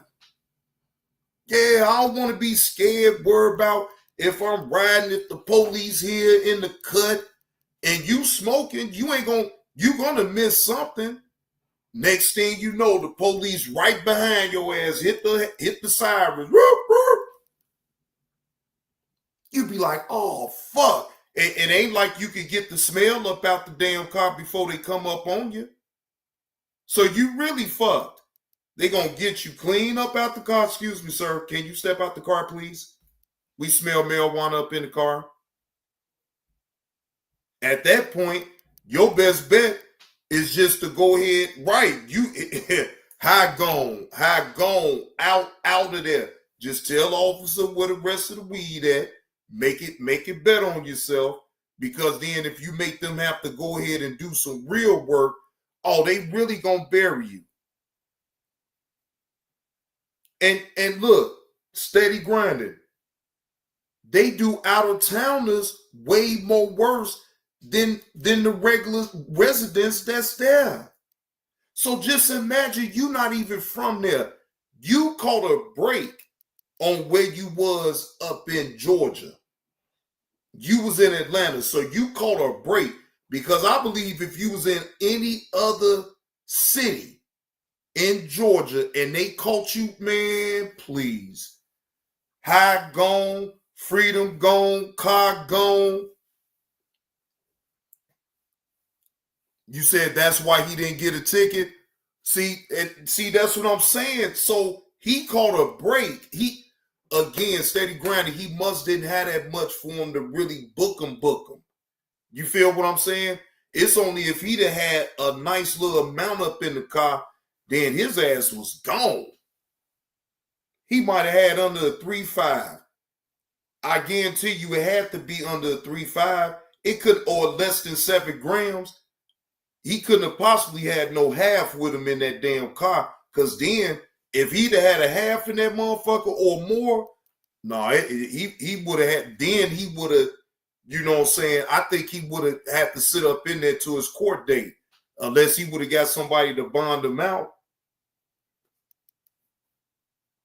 God damn, man. Kevlo, you all seem like you always having people go to jail around you or about to go to jail around you, Kevlo. I don't know what the hell man, y'all probably better stop trying to meet up with Kevlo, man. Shit. Y'all probably better, look, I'm trying to tell y'all, shit, sound like Kevlo trying to put motherfuckers in the Dulo twist. Yes, yes, yes, yes. Y'all better stop doing that shit.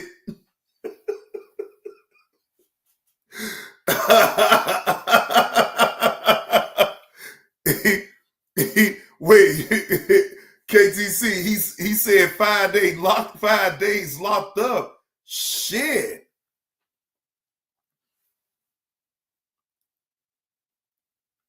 Can't be right. That's what I'm about to say. It can't be 5. I think maybe more than less, maybe 2, possibly 3, but not no 5 days. It just felt that way. Now that's probably, I give him that. It probably just felt like it was 5 days. Man, EV, man, look, hey, y'all gonna get up trying to beat up with Kevlo and hang out with him and shit.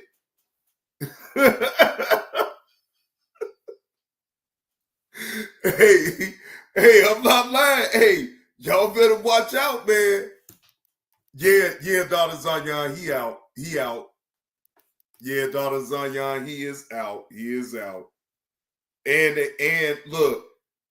look, he got out without a bond. Dr. Zanyan, so he good.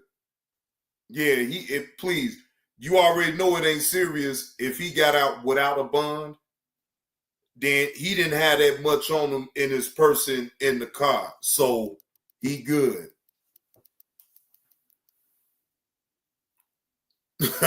Kevlo went with him. Yeah, KTC. Yeah, that figures he wasn't gonna be around him. Yeah, Dr. Zanyan, I can't gauge him or nothing like that. You know, I don't know if he a good young man or not, but I don't wish no jail on nobody. I don't care if he did get caught with some weed, shit, hell. But you just got to move smarter than what you do when you in Georgia. You feel what I'm saying? But otherwise, I don't have nothing against that young man. Salute to him, man. I'm just glad that all is truly well with him and he out. Yeah, he good. That's what I'm saying. He good. I already know, Carlos, he good. He got out. You know what I'm saying? Shit, it is what it is. Now, I ain't got nothing to say. I mean, I ain't got nothing negative to say about that type of situation because I understand. So I'm not gonna sit up here and beat him up over some shit like that.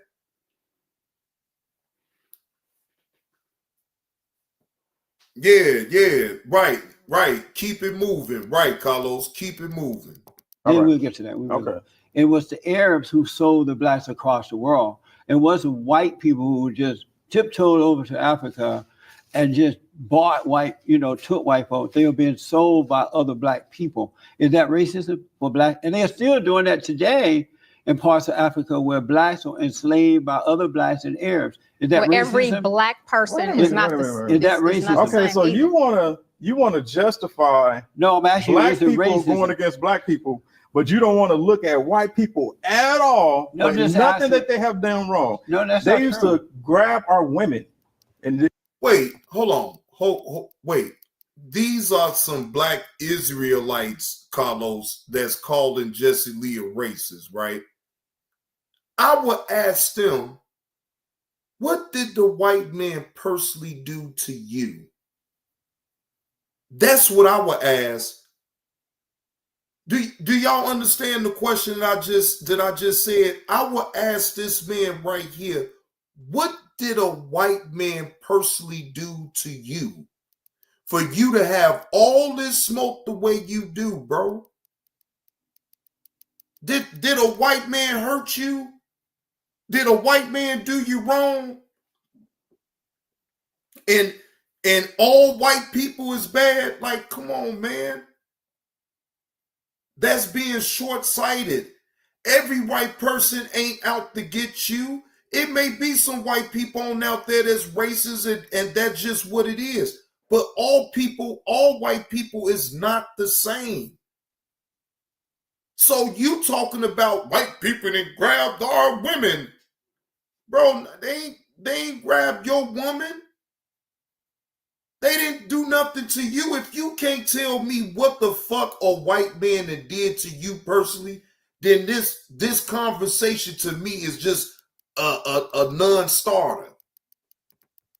This is serious. This is man to man. Me talking to you. You need to hear what I'm about to tell you. They used to grab our women that was pregnant, and they used to get a horse and tie both her legs to two different horses and and split make her the apart. horses go. They used to smash our babies' heads. They used to feed our babies to alligators. And so why is we talking about something that happened in the past before you or her was even born? Hey, Letitia, Third Eye Point of View, the drop queen is up in the building. Member of Team Blaze for the last 3 months. Thank you, Letitia, for renewing your membership over here with Team Blaze. Good to see you up in the chat. I just don't get this. That's and not you say that ain't wickedness. racism? But anytime you have slavery like that, someone else controlling you, they're going to torture you like that. But the question all people have been in some is it form of racism? slavery, and they have gone through that. Is it no, racism? that's not racism.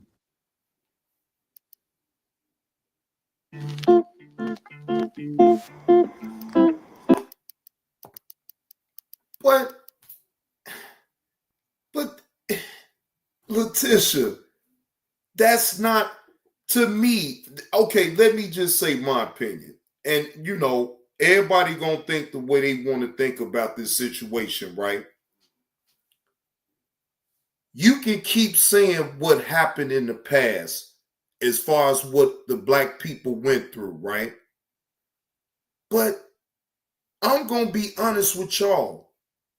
I ain't went through nothing with no white man. I ain't been oppressed by no white man.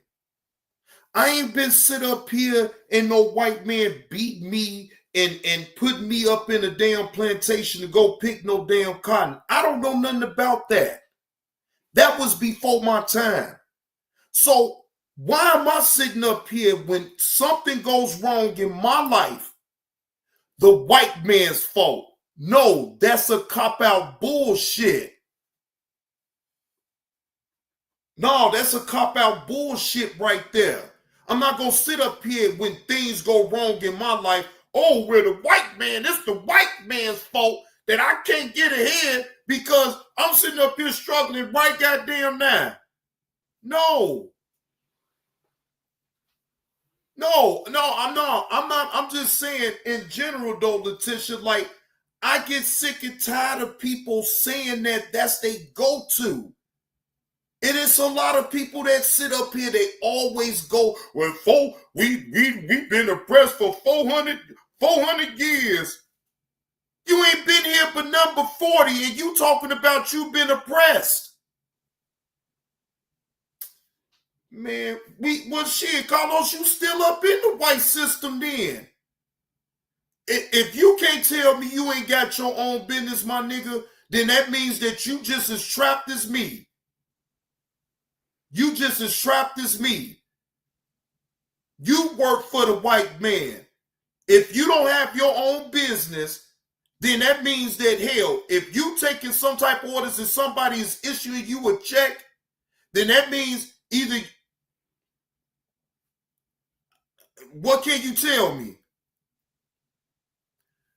Bro, we can make it, man. No, I'm not going to get up into that type of conversation because it don't matter. It don't matter what I say. Look, it's all on the individual and if you have drive about yourself to want to do more. I'm not going to sit up here and blame just because where I work at to say, well, the white man that made me work at 7-Eleven. What's up with it, Musso? Hey, Tanya. Oh, good, Tanya. You got a new hairdo. That's what's up. Hey, y'all, Tanya done got her hair done. Now, tomorrow, Carlos going to be getting his nails and his feet done tomorrow, y'all. Hey, Tanya got her hair done today, and Carlos going to be getting his feet and his nails done tomorrow. You know, it's Matty Petty Day tomorrow for old Carlos. You know how Carlos get down.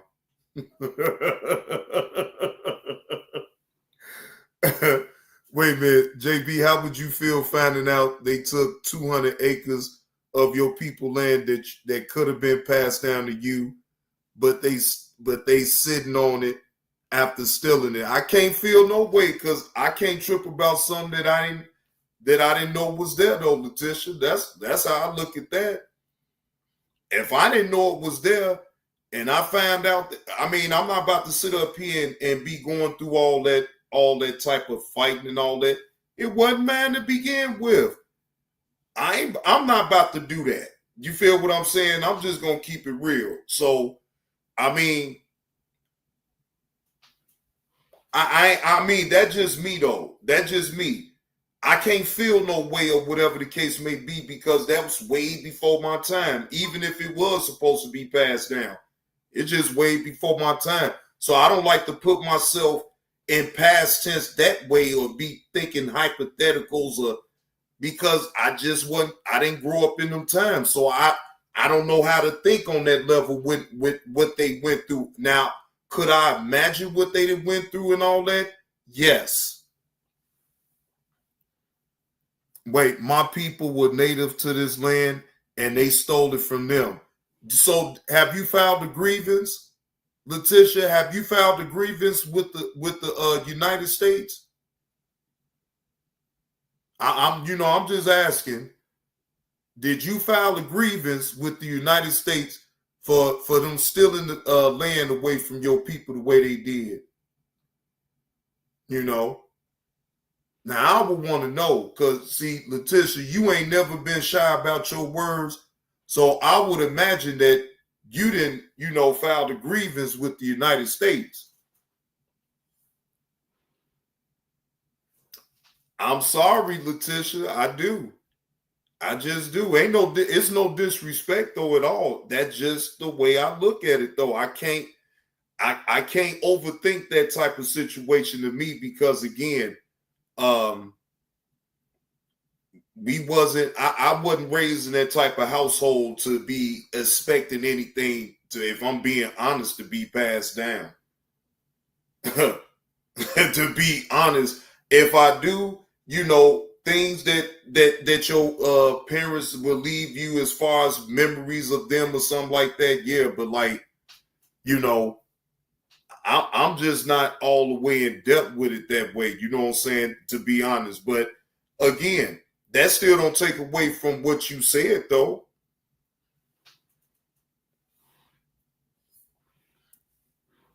Right, I'm right. Exactly, Carlos. I'm in the Midwest. I'm up north. I just don't have that mindset to really. You can school me on it though, Letitia. I'll listen, but I just my old man came from the South. My mama born and raised from here though, Letitia. No, my mama born and raised from here, but my dad, I remember I always say my dad is from down south. He was born in Mobile, Alabama. He lived, he then moved to Andalusia until 15, until his daddy told him to go outside and pick cotton. He told his daddy, no, I ain't picking no cotton. So his daddy told him he had to get the hell on if he wasn't gonna pick no cotton. So he got on that train, a freight train from Alabama, and he went north. You know what I'm saying? He went north. The blacks who escaped the South forget where they come from. Well, that may be true to a certain degree, but with me, I never was from the South, so I can't, that's why I say I can't relate to it. Ask your people on both sides where were their ancestors originally from before going to Chicago.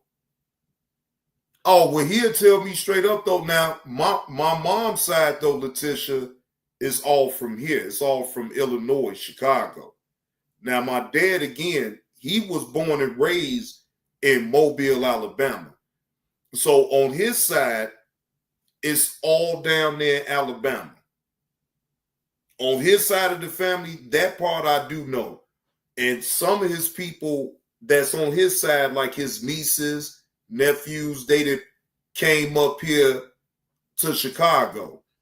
You know what I'm saying? To move away from the racist bullshit that they had going on down there in Alabama. I don't even think my daddy would have left Alabama if his old man would have tried to make him pick cotton. I think he would have still been down here. Then I wouldn't be here talking to y'all, to be honest with you. The link is pinned at the top of the chat, Carlos. But you're going to have to give me a minute now. Give me a minute before you come up, though, Carlos. Give me a minute before you come up, bro. Hold on. I'm going to play a short one real quick. You said my great-great-great-great-parents been passed away, Letitia. I never knew him. My dad don't even really talk about, he talked about his mama. My mama talk about her mama. You feel what I'm saying? But my mama was all from here. My family tree with the Goodwills is from Illinois. Now they migrated because of kids and all that. All of my granny's kids, my mama, her sister, her brother. Actually, she had two sisters. One passed away way before I was even born. So on my mama's side, I would allege that her mama's mama was from Illinois. Now, am I sure about that? No. So I won't lie to you like that. But I know my granny's mama was from here. Now, ain't no telling. She probably did migrate from the South. She probably did. Yeah, she probably did. So I can't even lie to you with that one right there. I keep it real. When it go way back like that, Letitia, it kind of stops in our family or whatever the case may be. It's like because all the elders that I would have been able to get that type of information from, they done passed away. So, my father tells me only so much, but it's only so much he knows. You feel what I'm saying? But like the people that was older than him, like his older siblings or whatever the case may be, they not around for me to ask them type of questions. And plus,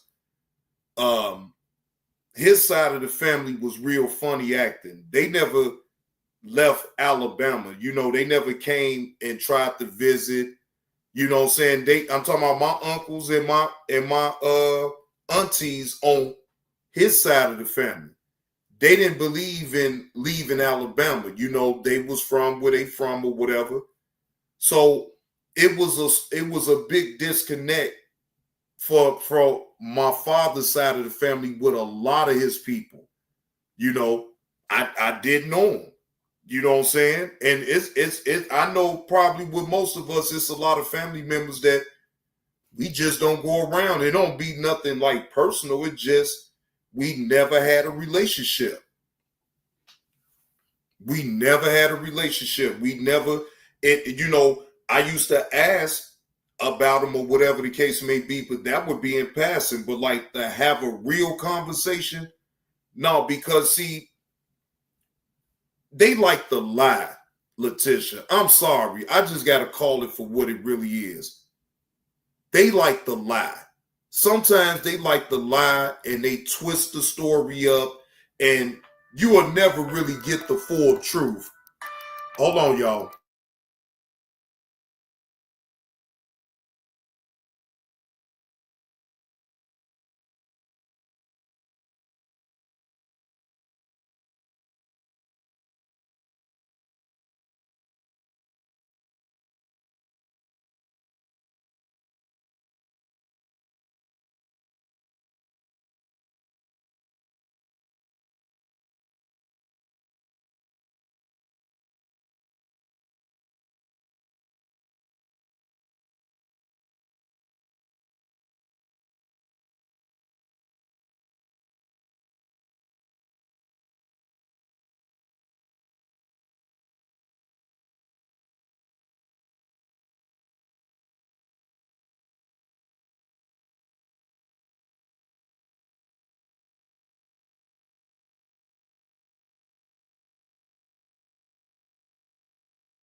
That's low. That's low. He do cocaine. One incident, he do cocaine. That's low. I'ma tell y'all this story. That's low. He do cocaine. And that's only one incident. He do cocaine. Right now, cause see, I'ma tell y'all this story, right? This is back when I was living on the south side of Chicago in the Argyle Gardens area. I did a drive along with y'all cocaine way back to show y'all where I used to live at on the south side of Chicago. No cap, salute. So anyway, it was this dude. I won't say his name, none of that, right? But it was this dude. Everybody knew him in the hood. Knew his wife, knew his kids, all of them, right? Dude would go to work. He'd be with his kids and, he'd think baseball games, but the man gets high. Hey, come on, son, cocaine. The man gets high. He do cocaine. He do cocaine. Even though his wife loved him so much, she don't like his habit. She knows that it's cocaine. Every time he starts getting high off cocaine, right? Now, right? Back then, right? Look, he knew what it was like. Man, right? Slow. He can't keep so to speak, right? Get some for his kids, right? If he ran out of money and he couldn't get no crack, he'd take his kids like Nintendo games and all type of shit and pawn it off to the dope man. So he can get him an 8 ball or quarter, whatever, right? One day he hit a low. He do cocaine. This was 2 days before Christmas, back in 1998. 2 days before Christmas. What up, big nerd? He takes his kids' toys and give it to one of my bands that was, hustling or whatever, right? Now, even though, back then, you didn't have no feeling about what you did. Good morning, NC Lady B1. He felt the way about him giving his kids toys, giving him his kids toys for the drugs, for the cocaine, right? So his wife, we know, like I said, we know that his wife goes up to my man crib and asks, "Can you please give back those toys? Whatever he owed, I'll work it out with you." He do cocaine. And at that point, that man do cocaine. We didn't see him no more. So that told me that he went to go get the help that he needed. He does cocaine. See, that was a low do cocaine. He took his kids' toys, pawned it off, so he could get some. He do cocaine. He do cocaine. That's low. That's low. And that's only one incident. Do y'all imagine if I live in the hood, how many times I done seen people take their kids, talking about Nintendo games, the whole system, take it to the dope man so they can get them drugs. They don't ever get the game back. Them kids, mad as hell, but they can't do shit about it. Because why? That habit kicks in. It's a done deal. That habit don't care about no kids, about no mama, daddy, nobody. That habit is where it's at. That's what they think about. They don't think about nothing else. That's low.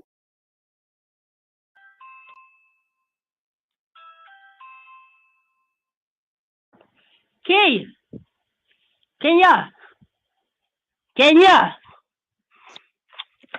What Kenya. you want?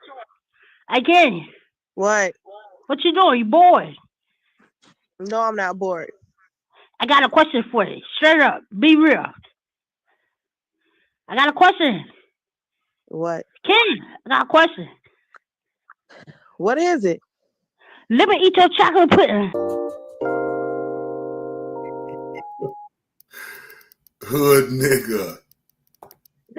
Hood nigga. What's the word? Yeah. What's the word, hood nigga? Bruh.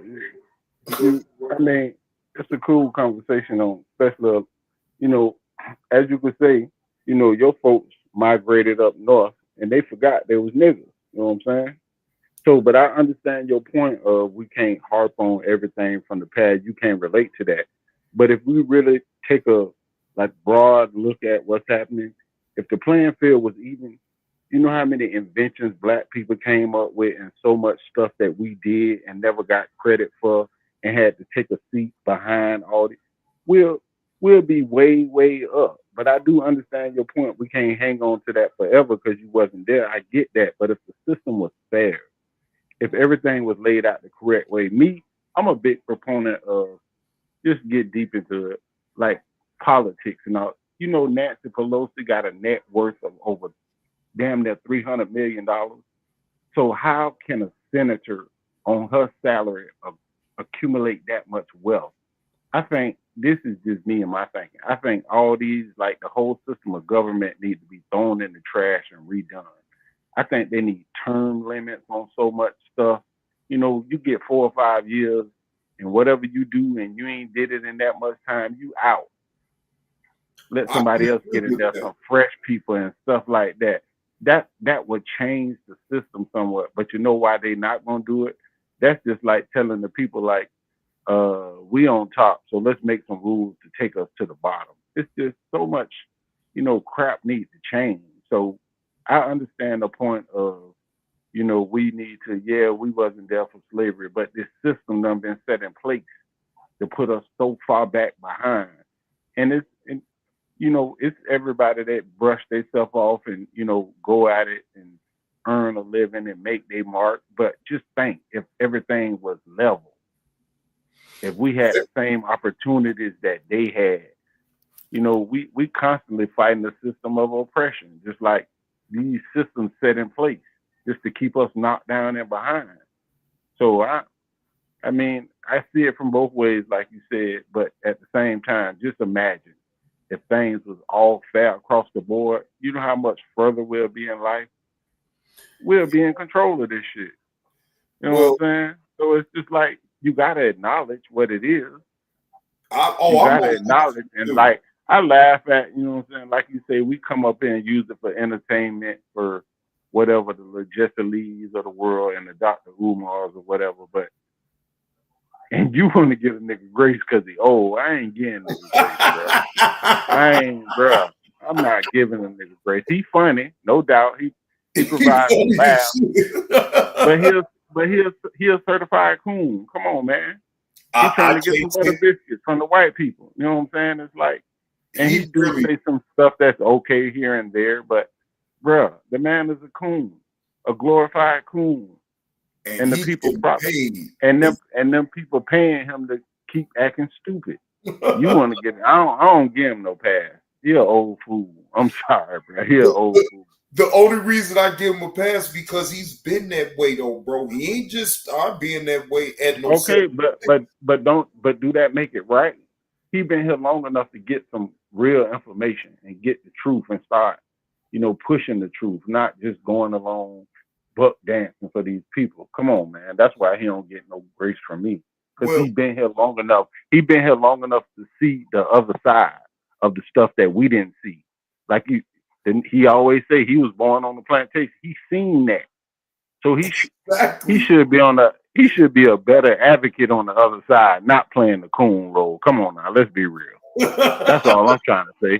If you ain't part of the solution, bro, you part of the problem. He's still holding us down. You know what I noticed though?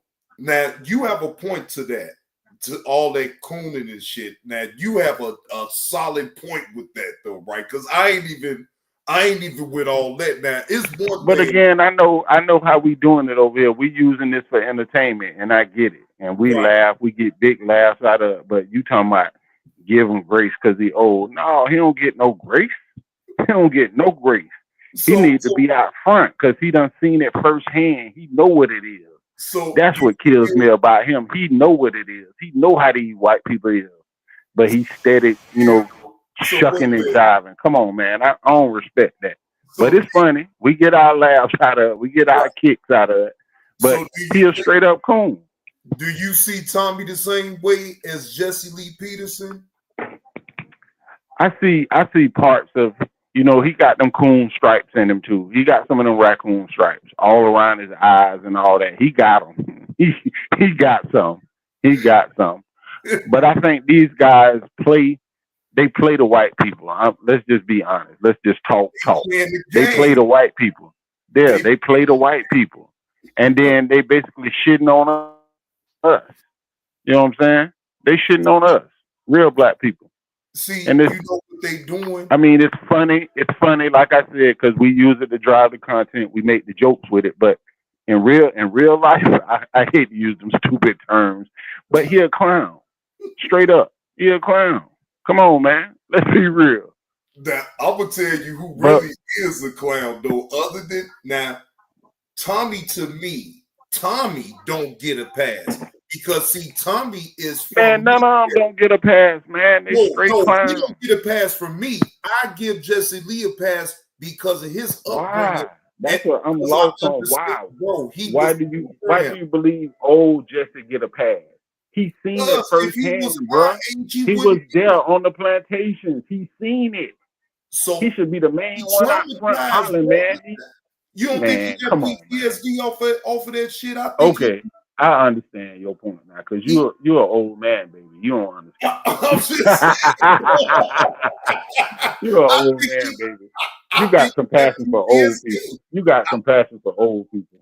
Yeah, man, because man, to me, he gets a pass. But like, no, Tommy and motherfuckers that's around our age, no, they don't get a pass to me because see, for one, Tommy is more book smart than Jesse Lee.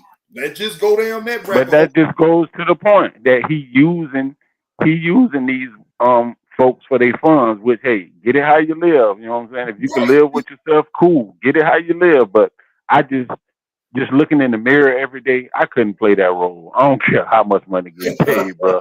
I ain't playing that role. I ain't playing that role. And Jesse do not get a pass. The reason why you're not hearing me, the reason he don't get a pass, because he was there firsthand when them people was hanging people from trees, seeing all that stuff. That's why he don't get no pass. Because he acting like it didn't happen. He acting like it's all right. That's why he don't get no pass from me. Period. Never. I think it's trauma. Man, come on, man. Stop it. Stop it. Stop it. That's just my opinion. Because traumatized. You don't think that man was traumatized? My old man that told me about no, bro. If somebody was beating on you with a whip all the time, and you came out of it on the other side, you still gonna cuddle back up to them, talking about yes, boss, yes, boss. That's how they program down there, bro. I'm trying to tell you, bro. Alabama is a whole world of their own, bro. Let me tell you something. My folks migrated. When I traced my lineage tree, my grandpa came over here from Cuba, so he escaped during the Bay of Pigs, and he came to America. My grandma was in Georgia. They was raised there their whole life. They met, mixed, and mingled, and he did well for himself. I don't like go against all whites, because when my grandpa came over here, he couldn't speak English, so he ran into a decent white dude down there in Fort Lauderdale. Taught them roofing skills and so much other stuff, and they went in together with a company. He taught him so much that he was able to take over the roofing company, and they was able to, they did many roofs in South Florida. They bridged all the way up to North Florida, and he was really making money.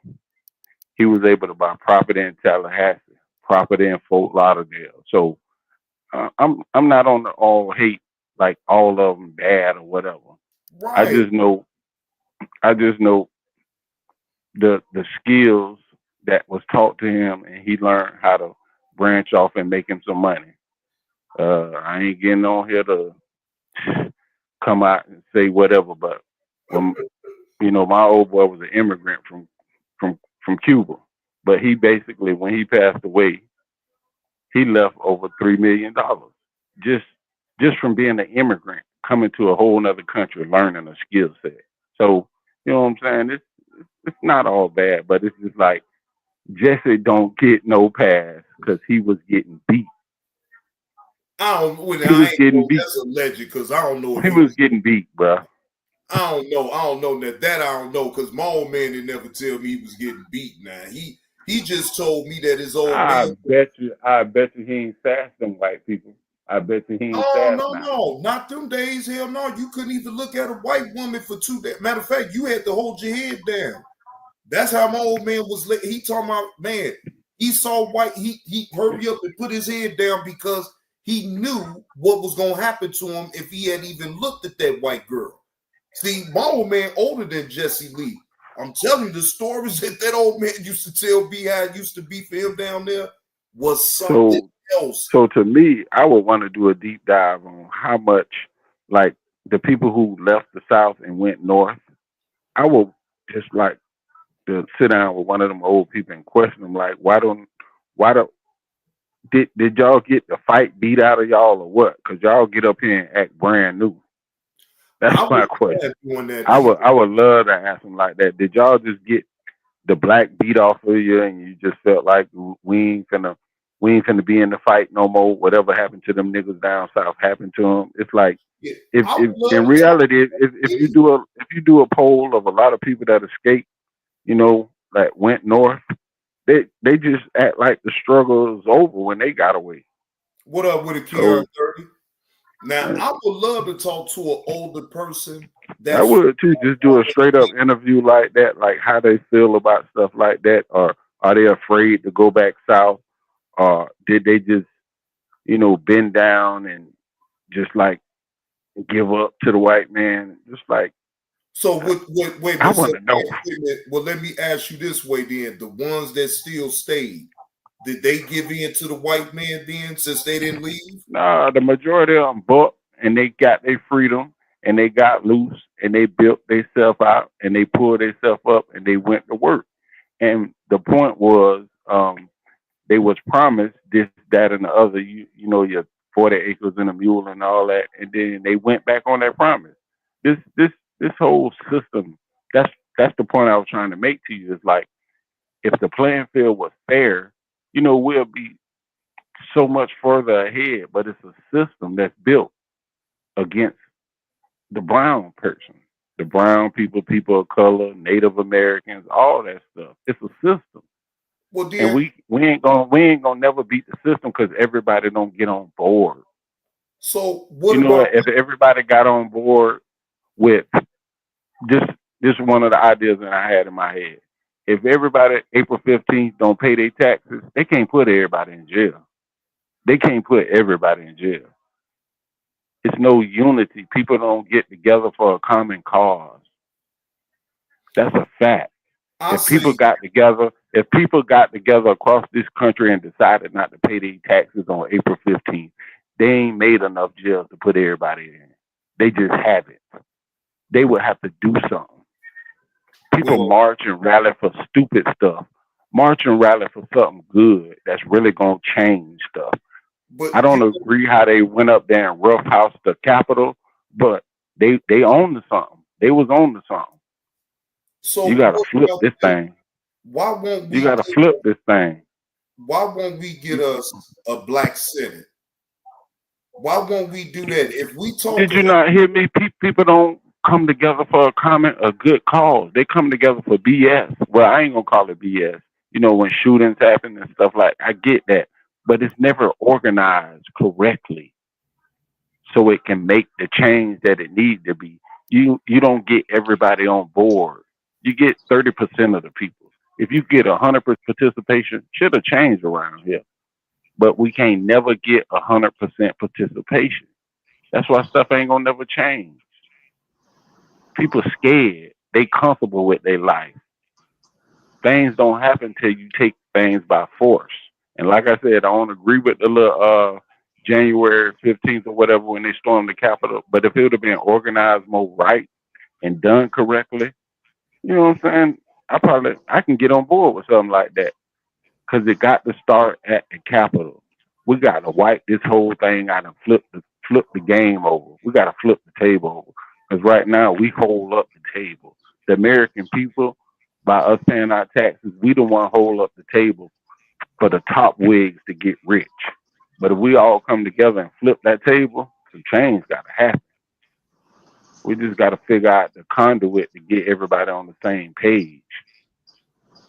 What's happening with it, Lou? What up, dog, John? What's good with it? What's good with the hood? Another day, another dollar. Oh yeah, hey, I just wanted to bring a little bit of light to the conversation, bro. A lot of us don't know that most of us are indigenous descendants, bro, and they just hit our birth records and our birthright. But you And know a where you lot of gotta us, start at? You know where people got to start at? A lot of people don't like to read. I'm gonna just park it yeah, on that point right there. So that's much that's knowledge that's how I and found out, bro. understanding is answers to a whole lot of our problems is found in books. You know the little Yeah, running see, joke that used to be if you want to hide something from black people, put it in a book. Cause they ain't gonna never read. yeah, but see History that. reveals Oh, my bad, bro. Go ahead, bro. My bad. I'm gonna let you. a lot of keys to everything that's happening now is written in a book already. So, People just got to hood read. nigga, Read. let me ask you this while I'm thinking about it, right? What type of education do you think Jesse Lee Peterson had back then in those days? I honestly don't think he Just went able to past read. probably just obviously just probably just barely able to read, but it seems like he progressed and maybe started reading later on in his life. But I don't think as a young kid he was, schooled enough. But my point is that trauma excuse you using, bruh, that ain't no excuse, bruh. That ain't no excuse, man. That ain't no excuse, bruh. Hey, but It ain't. it could be real though. See, that's the part. That's the point. I mean, it don't have to be an excuse, but it But could be a but I'm reality. I'm gonna just stay hammering this point. He was there for a lot of that mess that happened way back on plantations. He seen that stuff. He should be out front against all of this, but he ain't. He cozying up to them, begging for butter biscuits. Like that's why he don't get no pass from me, bro. He would never get a pass from me. Never, ever, ever. Hey, hood. Hey, hood. Hey, hood. Can I bring? Hey, John. Can I bring up something real quick though? If it's Go ahead. cool, bro. Go ahead. Go ahead. I was just gonna say, bro, that a lot of the birth records, the Social Security Act was implemented in I believe in early 1900s, but before that, records were kept in like Bibles and stuff like that, through our tradition, and a lot of us are not even African descent. We have African blood in our DNA, but I would say majority of us are not even African descent. The reason why they said that we were African was to deny us our birthright. So that's why a lot of the things are now coming to the light. But most of us that are born here are from here. We're just descendants of the people that were here, and they just erased our birthrights from us. Remember, I don't know if you're familiar with this, but you could pay $5 and become an Indian or a native, and it would be on your birth certificate. You could pay $5 for that. You ever heard the term $5 Indian?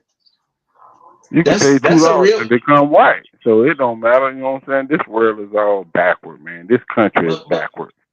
And you But know see why what they I'm created saying? the Social Security number? Is to get money off of us. So Yeah, it's because all the only everything way tie to back to keep. a dollar.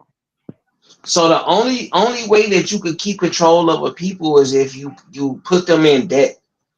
That's the only way that you have to That's what make I'm the just people saying. in debt. Everything with this country ties back to a dollar. Yeah, because Everything. it was because it's a corporation. It's not really established as territory. You know what I'm saying? It's established as a business. So the only way that they were able to do all of this was to change everything, take away the birthrights, and hide the truth. Because once the truth got exposed, you have to give the people the what they are owed. So that's why they said most of us are from Africa and most of us are not. We don't even look alike. You know what I'm saying? Like we don't even look like most of them Africans, bro. Like we way different from them. We have a whole genealogy that's different from them. You know, so it's just all I'm trying to say is that like we have to remember that I'm not against white people. All I'm saying is that we have to do a little bit more research because the Native Americans who didn't sign the peace treaty all of a sudden became African American or black or something else because they didn't sign it. It's called the treaty. I think it's called the Treaty of Peace and Friendship. But it's another treaty before that was signed that the natives were working with them to incorporate their business, which was America. This is something that you can research for yourself. And it's just a simple fact that you said it perfectly. We don't read, we don't do research, but I had oral tradition and I've been doing reading. But most of us didn't even come from Africa, bro. I mean, by DNA of thousands or hundreds of years, it will say that we from Africa, but most of us are indigenous to this land. So it's a huge dynamic that people are missing because people want to proclaim Africa so bad, and proclaim the slaves and all of this other stuff. Like we have a deep history in this country, and they're trying to hide it and deny it, especially with people who can prove it. And that's all I'm saying. It's a little bit deeper than what you think it is. And that's all I'm trying to say. I'm not trying to, do nothing else. It's called the peace treaty. It's called the Treaty of Peace and Friendship. I think it was like 1776 or 1870, something like that. I did a little bit of research and reading on it, and it was certain tribes that were that signed this peace treaty, and those tribes that didn't sign the treaty were recognized as slaves or African.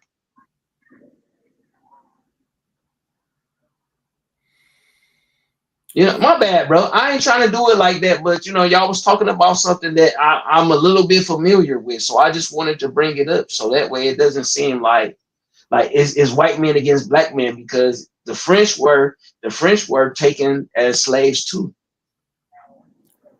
The link is pinned to the top of the chat. Yeah, niggas. What'd you say, bro? No, we just be up here conversating. I don't be trying to get deep in the rabbit holes, but I just had to straighten the host on Jesse Lee Peterson because he be trying to get Jesse Lee a pass. Man, Jesse Lee. Hey, some of the things he say is true though. Some of the things that he say is true. You can find a little truth in anything, but the fact of the matter is he's a coon. But the main part about that, two things can be true at the same time too, though, hood nigga. Hey. Oh, no doubt. I'm not saying that. He could be dead right about us blacks, always trying to use what we done went through, what our ancestors has went through. That again, I'm not saying that you but that's recognize it, but not use it as a crutch for your own life and then act like the white man is personally fucking with you. No, but it's the system that they have in place for themselves in life. So that's how I'm looking at it, bro. You make your own decisions. You can't put everything off on the white man. You feel what I'm saying? We get all that, but it's the system that they have built in place. And who built the system? The white man. Come on, man. Hey, Hood. Can I bring something up, Hood? You know that all of these systems that you're talking about, they got from us. The system of governance comes from us. I understand that, and that's the whole point. So all they did was just change it and manipulate it to benefit them versus it being the true governance. I understand that, and that's what I mean. If they weren't in charge, or if they didn't savagely take over this place, we would probably be a little bit further than we are now. We so we built this country, and the majority of your inventions and all these other things, they came from us, and they were stolen. You know you downplaying us because we built a world, brother. Before y'all get wait a minute, Lou. Hey Tanya that came on up here. Hey Tanya, how you doing? Yeah, I must be. Hi, hey, Johnny Blaze. Hey, I work for Advantage Solutions. That means I'm working for the white man then. So what do you got to add to it? What do you have to say about what we talking about? What's your take, Tanya? Well, we've been trying to get reparations, and we seem to never want to get it. Nobody wants to touch it. You know what I'm saying, Johnny Blaze? We've been trying to get reparations for years, but nobody doesn't seem to have the guts to say, yeah, we owned you as slaves. You should get compensation, but it doesn't seem to be lost. It always seems to be lost in the sauce. You know. You know why we don't get that, sister. I ain't mean to cut you off. I apologize. Go ahead. Okay. No, I was just gonna say the reason why we don't get it is because we don't have a united front like every other country or other people. We don't have a united front, so we can't just individually say we want reparations and we only got 100 people versus and that's the sad thing about it. We the only ones that seem to fight each other everywhere we go, and we can't sit together for one doggone thing. Every other race sticks together like that, but we just seem to want to fight and shoot each other and this, that, and the other thing. And that's a sad state of affairs, you know. Mm-hmm. And my grandfather and my grandmother was with Mr. and Mrs. King. They fought for us, for our rights and everything else. And what they fought for is just going into dust. I'm just saying. I got a picture of my grandma with Mrs. King with other ladies in there. So I'm proud of that picture. I have it in my house. But it just seems like we can't stick together for one thing. And it just seems like we can't seem to do it. And I guess we'll never get reparations as long as we still fight each other and shoot each other and all that there. Yeah, think about it like this. Every other culture comes into this country and they thrive because they work together. Right now, I'm watching a bunch of Arabs, Indians, Pakistanis, Iranians. I'm watching them buy every vacant house on my block and turn it into a home for their people. And they're I've working seen that together to too. build and establish, I've seen that too. In Edison, there's nothing but a bunch of Indians down there. And they got nice apartments and electric vehicles and some Spanish too that own ice cream shops, donut shops, everything. And we don't seem to be doing it. The only thing we got is beauty salons and stuff like that. And well, there's nail salons, but the Chinese still have that. So we just don't seem to get together there. But hey, Johnny Blaze, man, I just wanted to come up here and just say thank you for all the condolences you have given me, man. I really appreciate it. Thank you very much. Oh, he must be going somewhere. No, he on mute. Yeah, but yeah. I'm right here. Yeah, and we seem to have a short attention span. We can stick to one thing for 1 minute and then we go on to the next doggone thing, And it just seems that we can't stick together to save ourselves, It's just like you said, in Edison, there's nothing but Indian that owns houses and apartments where I live. I've seen it all over the place, And it's just a darn shame that we can't stick together to get something that's ours and built it, but we seem to be lost in the sauce. I'm just sorry to say there, Johnny Blaze. No, I mean that's your opinion, Tanya. But look, this is still gonna be my point. I'm not saying that I'm not in full aware of how this system is. It is messed up for us black people. I will be the first one to say that. But do I know what my ancestors went through? No, because I wasn't there. And all my point is that yes, we instead of complaining about the situation, how about we start doing something about the situation? How about we start brainstorming and coming with a solution right now, right? How come Yeah. we can't be the generation to make a change? I thought my grandparents solved this, Johnny Blazing, but we can't even seem to fix this system. This system is supposed to be the best in the world, but it seems to be getting screwed up and chewed up and spit out, you know? And I feel sorry. I'm supposed to say sorry, Grandma and Grandpa. You tried your best, you tried your hardest, but it seems like we still back to square one. You know what I'm saying? It's just like that, you know? I But think I think it still goes back to the mindset. You look, again, I'm not saying that you're not supposed to reflect and understand what's going on right now in the world with what black people have to go through. Trust me, I'm looking at it just like everybody else. But what I'm not going to do and what I'm not going to allow my mind to go into is to be tricked. And then I'm going to lose my freedom and I'm going to fight for something that in real life, it ain't even theirs. They just knew how to market it and make money off of certain things over the course of time because they had the heads up. See, a lot of people want to. I get the point of how we've been done wrong. I get all that, yeah, right? yeah. But what about the here and now? What do we do to change certain things that has always been a certain way? Right? Instead of being complaining, wait a minute, hold on, hear me out. Instead, I'm not saying that we're not supposed to recognize it, point it out, and call it out. That's not what I'm saying. But what are remedies? What are suggestions, right, from our own people, what we need to do to move forward and be better?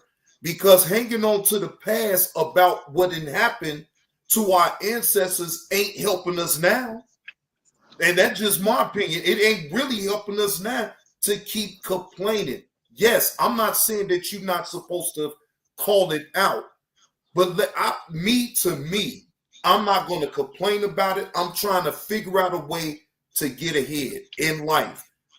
Yeah, just like the Indians in Denver wanted to get rid of Mount Rushmore because that was supposed to be their land. And right now you can't we can't do nothing about it. But I agree with you, Johnny Blaze. I'm gonna try to do the best I can and try to make things better for myself. But as for the rest of the world, it's up to certain individuals who have the gumption and the wherewithal to figure this out. And it's got to be not just you, me, or anybody else. It's got to be the youngsters got to get into this too. You know, they got to step up to the plate. You know what I'm saying? But Right. you I know, mean, Hey, Johnny. Yeah. My bad. I ain't trying to cut you off, bro. My bad. Go ahead. Go ahead, bro. No, I was just gonna say, bro, this is the age of information. So anything that we want to know is easy access. All we have to do is look it up and read it. Information is out there, bro. So all we gotta do is just look it up, do a little reading, do some research, and we could come up with a plan. But it's not enough people that's reading and trying to figure out what's going on. You know what I'm saying? So if it's people that don't care and not doing the research, the people that's doing the research, they doing the research by themselves, and one person can't research everything. yeah, like me, I'm scared of this AI, man. I don't know. It's like Skynet. You never know, something's gonna mess up. It may look good now, but remember Space Odyssey. Open the pod bay doors, Hal. So I'm just saying, once the AI is there, somebody is somewhere is gonna screw it up, and we can't do nothing to stop it unless we. If I'm gonna do my research on how we can make AI not like Skynet, and I'm going to try to do my best on try to do that because I'm scared of AI right now. It's already out there. It's in your computers. It's in your phones. It's everywhere. As there's somewhere somebody along the line is going to start messing it up, and that's my big fear. I know it's good now, but it's already starting to scare me a little bit. I mean, like this woman did a thing of her brother with AI. Just talked to his killer who drove drunk on him. So I'm just scared of AI. What can it do? Is it going to be bigger and badder than Skynet? I don't know, but I'm not going to start I'm not gonna let nobody start messing it up and tinkering with it and make it into something that we can't normally control. That's what I'm saying about it. Well, shit, Carlos, we got Dr. Umar, the Pan-African Prince. He gonna get everybody together so we can stand together and turn it around, because he gonna get that school up and he gonna be teaching our black kids and he gonna and he gonna do everything. So come on, man. We gotta have hope. Dr. Umar is the future. Come on, man. He got to get a school together and every goddamn thing, man. We got to stand behind. That's the United Front. Johnny Blaze, you can just count me out on that. Okay. Yeah, I'm out on that just too. count me out. Like on the you gotta count me out. You gotta count me out. We got 2 in the chat that's all in. We got Not Worth It that's all in, and Carlos is all in. I'm not putting my chips in one basket, Johnny Blaze. I'm telling you right now. Look, it takes a village now. Look, I can't follow no dude that said he was gonna open a school 15 years ago, 15, And 20 he was years on ago. Hot 97 on the Breakfast Club. And then he told the Breakfast Club, Charlemagne the God and all them people what he was going to do. So it's like a used car salesman. You want this car? You better make sure it hasn't been in any accidents, or you're gonna have it. Are you gonna pay for the money? I'm not voting for a lemon. I'm sorry. Yeah. And thank you for having me up here, Johnny Blaze. And before I go, in the famous words of Captain Murtaugh of Lethal Weapon, I'm getting too old for this shit. Yeah. Hey, the fight. Hey, you still got the good fight in you, sister. Don't give up. Don't give up on us, because we on our way to where you are right now. So don't give up on us, because we still need you. Yeah, but Captain Murtaugh was right. And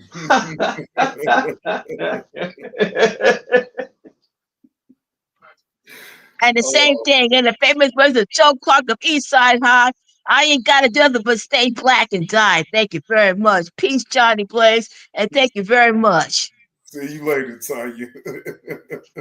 Y'all check out Tanya Dude. She had to come up here and show off her new hairdo and talk some shit. Shout out to Tanya. Oh yeah, hey, well, John, I appreciate you for letting me up, bro. I ain't trying to interrupt your content. I just wanted to come up and just share some of the things that I know, bro. Like, if we really put our minds together, we can actually make change. But we got to do the research, because we're playing by their rules. So we have to find the same loopholes that they use. We got to find the laws that they going by. We have to find everything that they're utilizing to keep us in debt, keep us out of money and everything, because it just like they're using the system, we can too. But we just have to combine our knowledge to make it happen. Well, you know, I'm hopeful, bro, and I hope if even if it ain't our lifetime, but some lifetime, that things will actually change with our people and with the government, because I'm with everybody. The government is just corrupt and it's done, and it ain't made for us. And I agree with Carlos on what he said. Need to just throw the whole damn system away and restart. That's what I believe. Restart everything. Let us be able to have a level playing field, just like everybody. I totally agree with that. But the only way I feel like that's really gonna happen is if, like, as a unified front, we all in or we all out. Ain't no sitting up here folding up like no fucking lawn chair. Because when you really want something in life, and you really want an even playing field, you'll do anything for it. Yeah, for sure. You'll do anything for it. So I'm in total agreement with you, bro, on that one, for sure. Well, see, now, Yella, you not right. That's what I'm saying. It may not be this lifetime that we living in now. Hopefully, it does change, though. But it got to start with us. It got to start with us, though, Johnny, for sure. It got to start with us, bro. Because think about it like this, bro. Because Hey, Johnny, I'm gonna tell you something, bro. My father's dad was born in the late 1890s. My dad was born in the 1923. So my granddad was born before the Great Depression, and my dad was born during the Great Depression. So it was a lot of things that they experienced during that time, because you got to remember, what's that city in Black Wall Street was one of the cities that we built. Right. Right. I remember that. Yeah. Oklahoma, Okay. I believe, right? Yeah. So that was one of the cities that was in America that's really notarized as a black city. But it was cities like that everywhere. But you just don't hear about them because people didn't do the research to look them up and see. You know what I'm saying? Like where I live at in Detroit is Black Bottom. I know you probably heard of that, maybe. If not, then it's a place called Black Bottom that was born in the 20s, just like Wall Street. You know what I'm saying? So in different places, even New York had what, Hyde Park, or it was something in New York where they tore it down and made Central Park. You know what I'm saying? That was a black community at one time too. You know what I'm saying? So it's the information is out there. It's just people don't, people like, yo, like, I don't want to read about that shit. That's the past. Like, I can't do nothing about that. But you have to do at least a little research to see what happened before, so you know what not to do next time, because it's a reason why they failed. They didn't have protection. They didn't have a police force. They didn't have a military. They didn't have certain things that these other people have when they come here. Now, you know what? Now, that's not, I can agree with that point, Yellow. People need to put God first. Maybe things will get better from there. But then it's sad for the people that don't believe in God. So then who do they put first? People that don't believe in God, who they go put in their life? Hey, Johnny, I'm with you on that. Like, hey, look, it's a lot of people that don't believe in God because of the situations that they've been through in life. So, what are we gonna do with them? Like, right. That's what I'm saying. I don't know. So they gonna be just on the sidelines then to some. I don't know, but no, we right? have to. Because I would never. I can't. I won't. Just like I won't force my religion on nobody. What you believe is what you believe. You know what I'm saying? Just as long as you ain't trying to force your beliefs on me, we good. Because I'm not gonna force my beliefs on you. I could talk about what I believe, but then that's why I don't like talking about religion, because see, it's always gonna be somebody to sit up here and say, well, man, well, how you know and all that? I'm like, man, all right, you know what? I don't know. You right. Because I ain't about to sit up here and go back and forth and argue. Yeah, hey, Johnny, you right to believe what you want to believe. That's it. That's all. Hey, Johnny, I was gonna say that we have to put our minor differences aside if we really trying to do something, like build something. We have to put our minor differences aside and let our ego go and just be like, yo, like, if it's for the positive and the common goal, this is what we need to do. In our minor differences, we need to let that shit go. But a lot of people have their minor differences is a go or no go. You know what I'm saying? Like, like if you believe a certain way and I don't believe that way, but we can make money together, what you believe is going to turn you away from what could help us build. You know what I'm saying? Or vice versa. So we have to have this, we have to let our minor differences go. If we trying to build something, we got to let the minor things that don't matter go and focus on building if we really trying to build or establish something. Well, I mean, I'm gonna tell you just like this: white folks don't build with every white folk. Mexicans don't build with all Mexicans. Chinese people, even now, no, I have to take that back. Yes, they do. They don't give a damn. And I would have never had even said Mexicans to a certain degree, but the way this society is set up right now, I just I don't know. Hey, I'm gonna give you one example, and then I'm gonna drop down real quick, bro. Wait, Think I about it have a like this. question. I have a question for you, Lou. Yes, ma'am. Um, respectfully, I don't want it to come off like being rude or anything. It's just how I talk. How No, just can you ask. sit up here and say all this stuff, but look at the sector that you in? The sector I'm in, I'm Yeah, like everywhere. how can you want change, but you be around this, F stuff that go on? I still can build with anybody. See, one thing that I learned from my family is that you don't have to agree with people to make money. You don't have to like a person to make money. You don't have to be friends with a person to make money. If you have something in common, then you can do that and still build and have your own way. You don't have to, just because you're associated with people don't mean that you follow with them or you walking with them. It's just you have a common goal. That's just like the Arabs, the Indians, and the Pakistanis. They put their money together and they building communities for themselves. And they don't like each other. You know what I'm saying? They hate each other. Like most of these people, like I said, Democrats, well, what I was about to say was Democrats and Republicans and all them other names, they don't even like each other. But you know what they doing? They still maintaining the system and they don't even like each other. So we have to do the same. We have to somehow do the same thing that they do. And if we trying to build something, we have to let go of our minor differences. You know what I'm saying? Regardless to the sector I'm in. Luke, now I got to interrupt you on that, but see, you can't. To me, in my opinion, you can't say minor because what may be minor to you may not be minor to the individual that was feeling disrespected, right?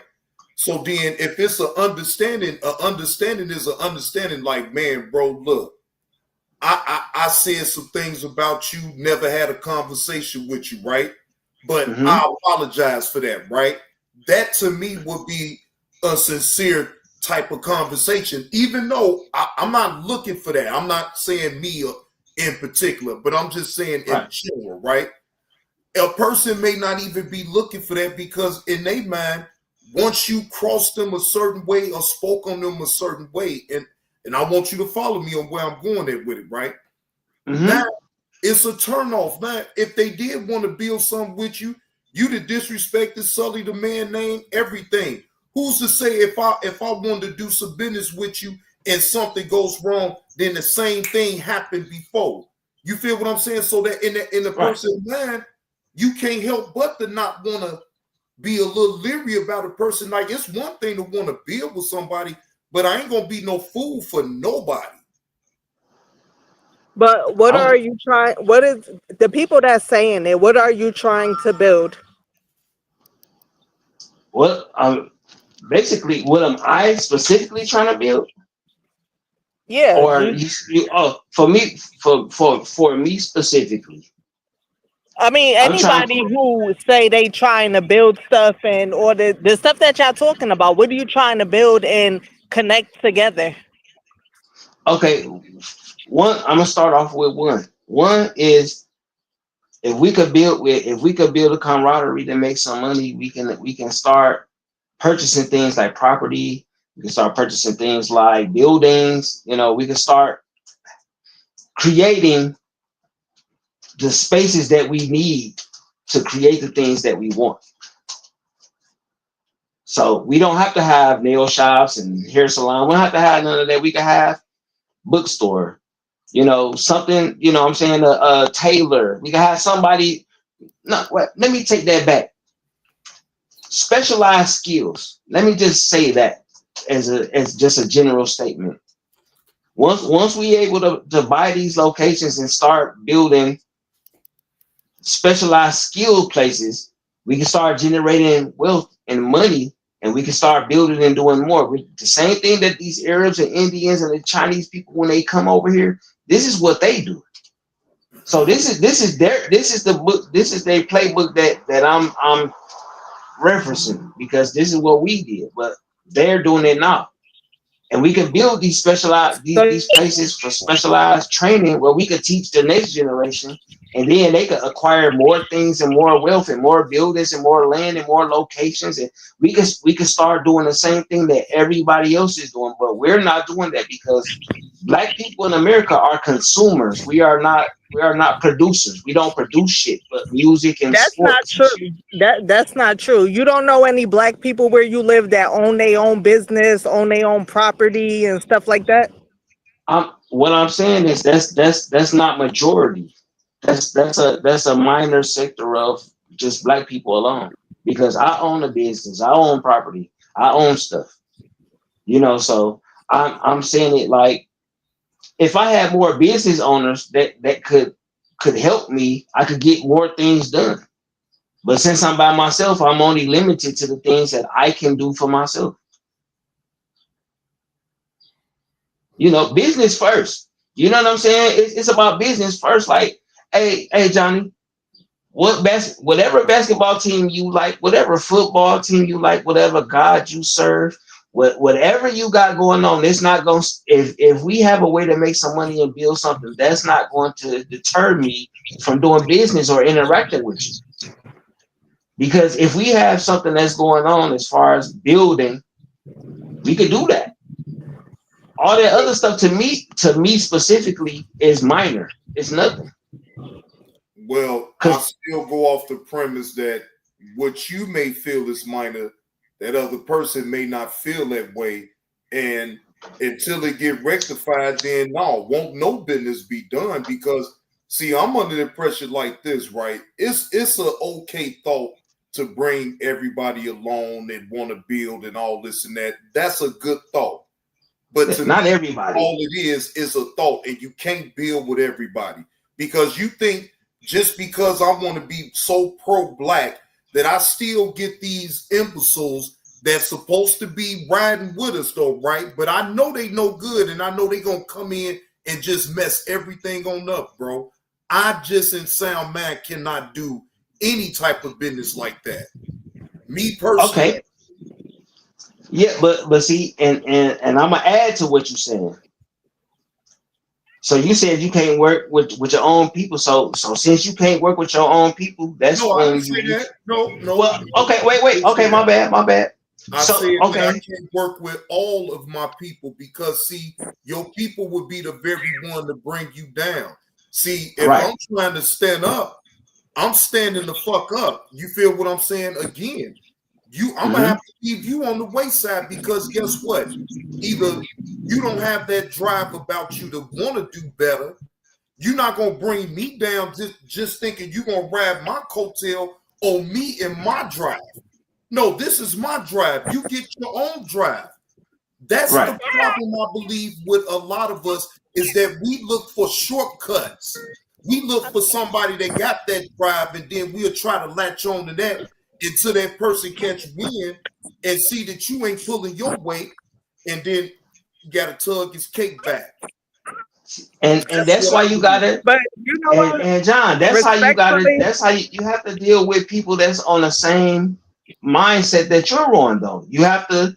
That's where you come. That's where it comes in. Like, okay, this is what I want to do, and they let you know what they want to do. If they not on the same thing, then that's not the person with you. So sometimes you have to go to other people to get things done. You have to network. You know what I'm saying? That's where networking come in there. So you have to work with other people that might not be like you.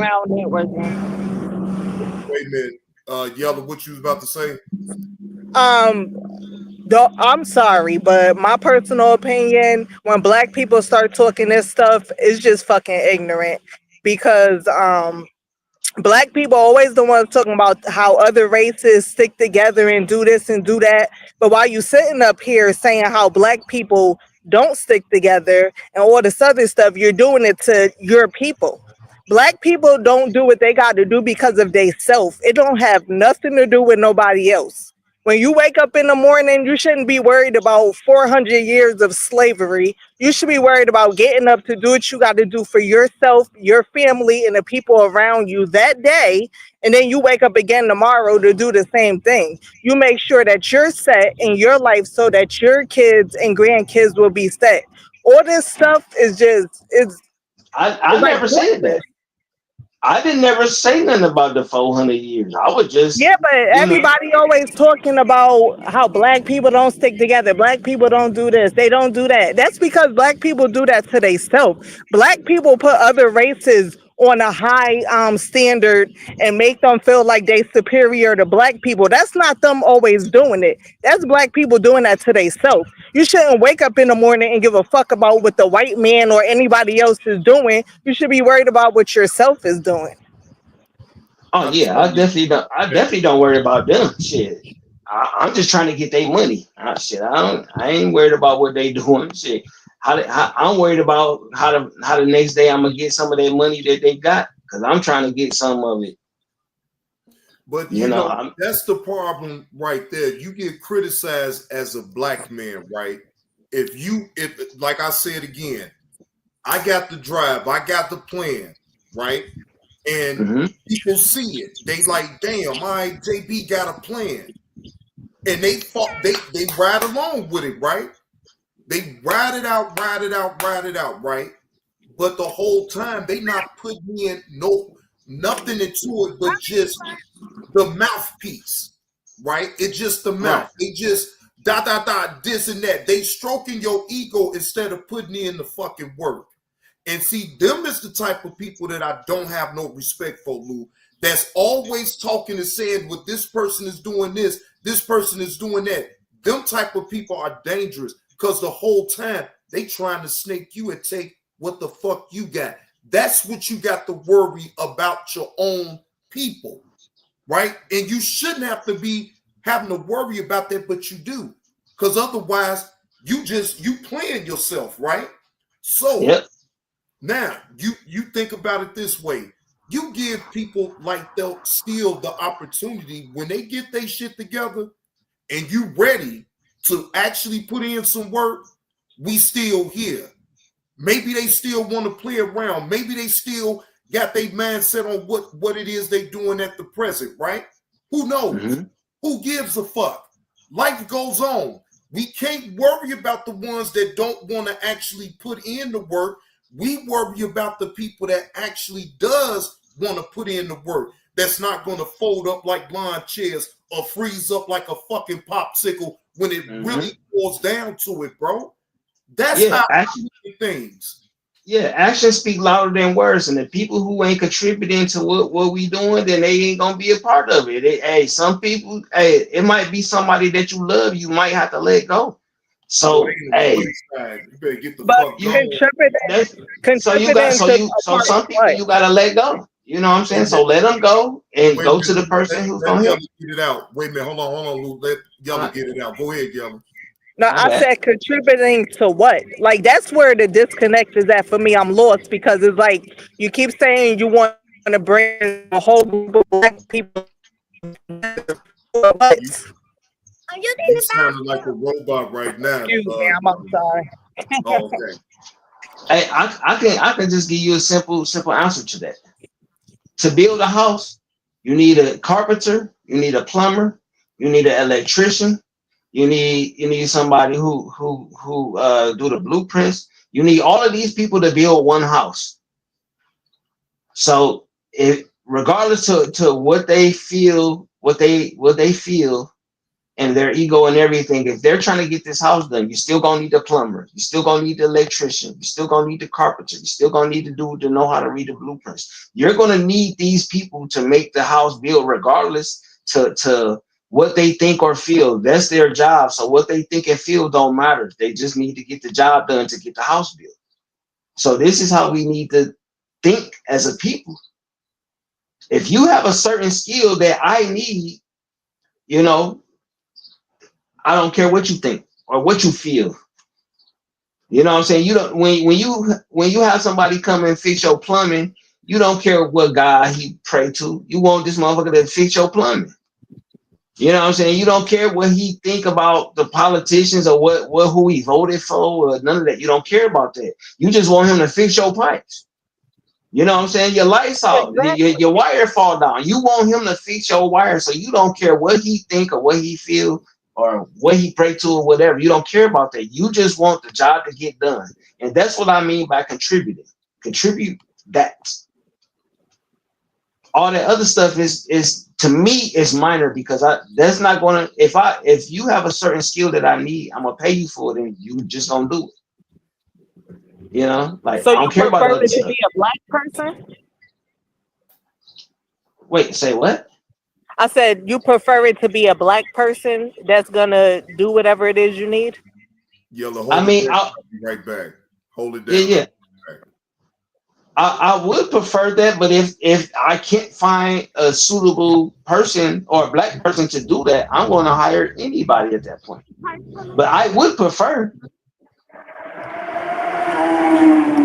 you know, that's all I'm saying. Like, you know, I just, you know, the whole thing with me is, you know, I think as a strategist, you know, if it's something that needs to be done, I'm going to hire the person who's the most qualified to do it. If it's a black person, that's better. That's even fine. But if I can't find a black person, I'm going to hire the next person or the best person in line for it. So it don't matter what color they are, as long as they can do what I need. That's what I care about. Yeah, so if that's the case, all the other stuff of caring about black people coming together as a community to build this and build that and all of that doesn't matter. I mean, it don't matter, but it's preferred though.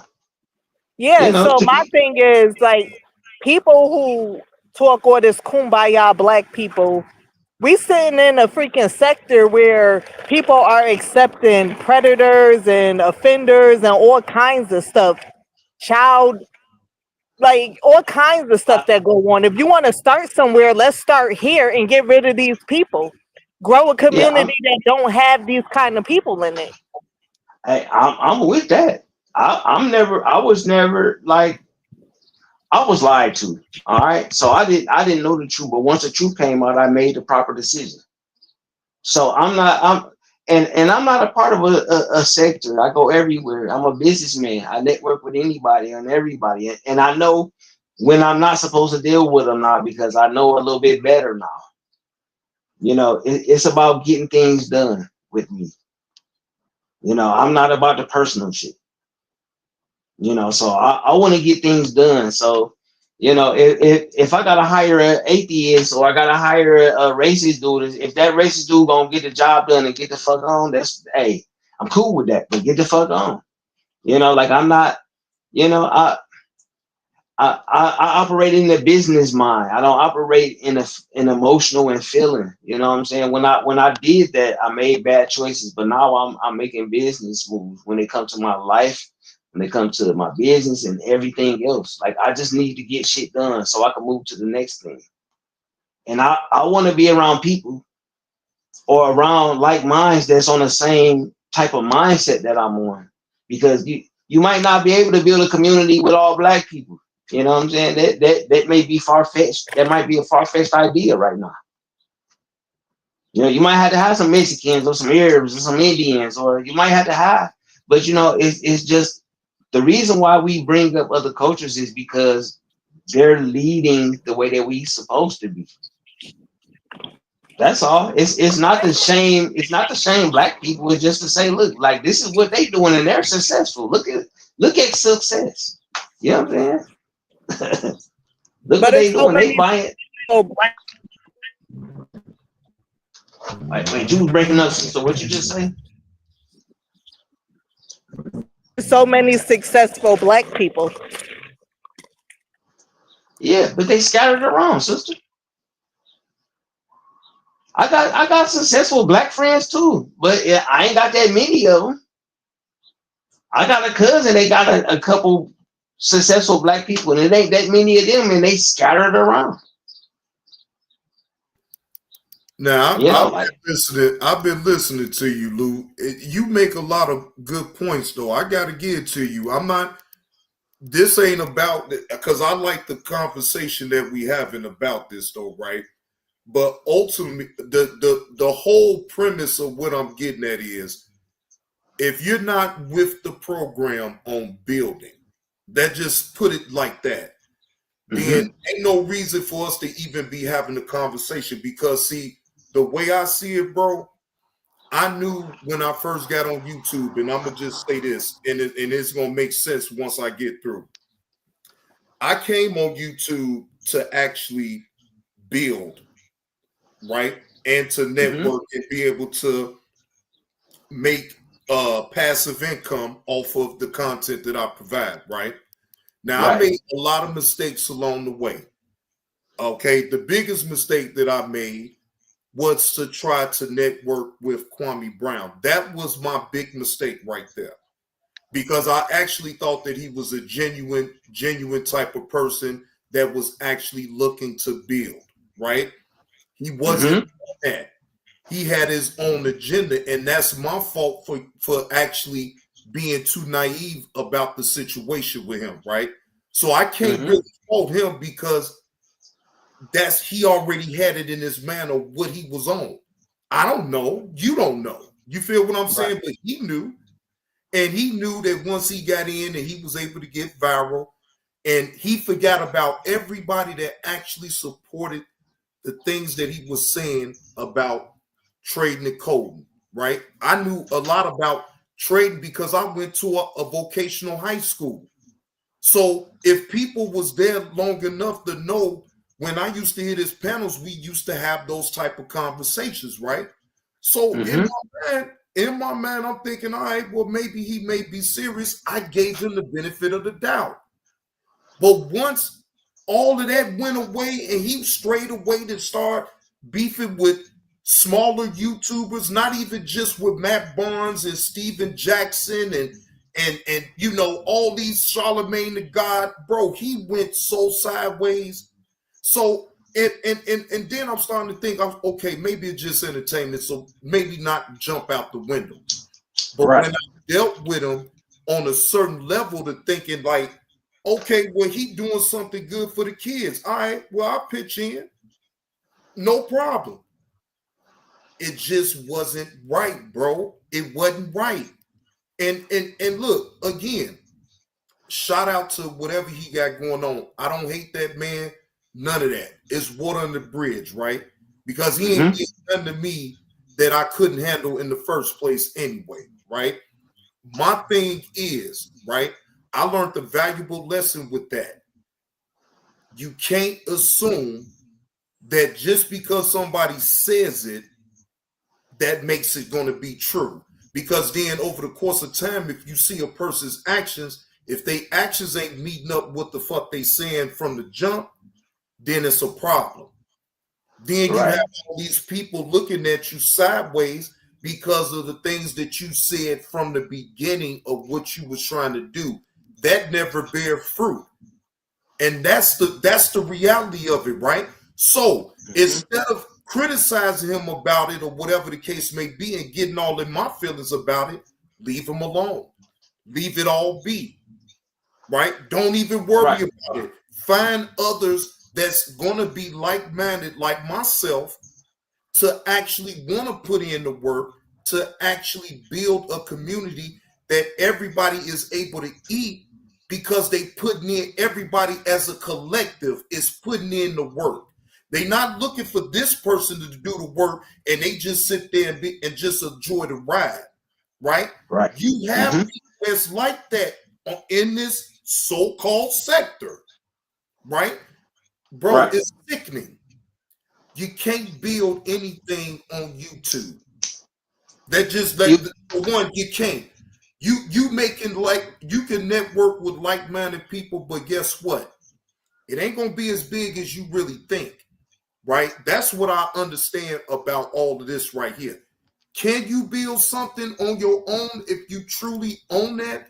Yes. And people will ride with you if you're transparent about the things that you're talking about doing. Now, if you're straight transparent and you showing the people that you putting in the work, I mean, you ain't missing a beat. People will go along with that.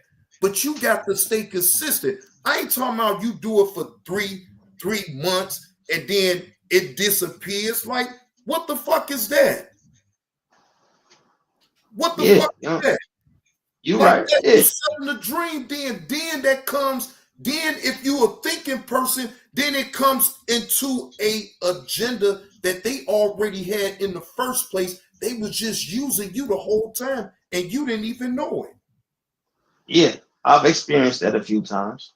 I know what you're talking about, bro. So Yo, I'm not going, but the hold a grudge against it, like something like that. No, you don't have to. You could just let that go and move on and just learn from that lesson. Hey, I can't build with you. Okay, cool. I understand. You have your own agenda.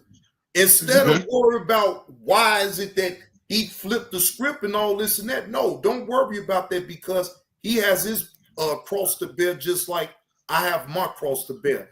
I just know that I can't associate myself with someone like that will say one thing and do another, right? Not like I was following him like that and nothing like that. Don't get it confused. But what I'm saying is he could have picked my brain about certain things to build. I could have picked his brain.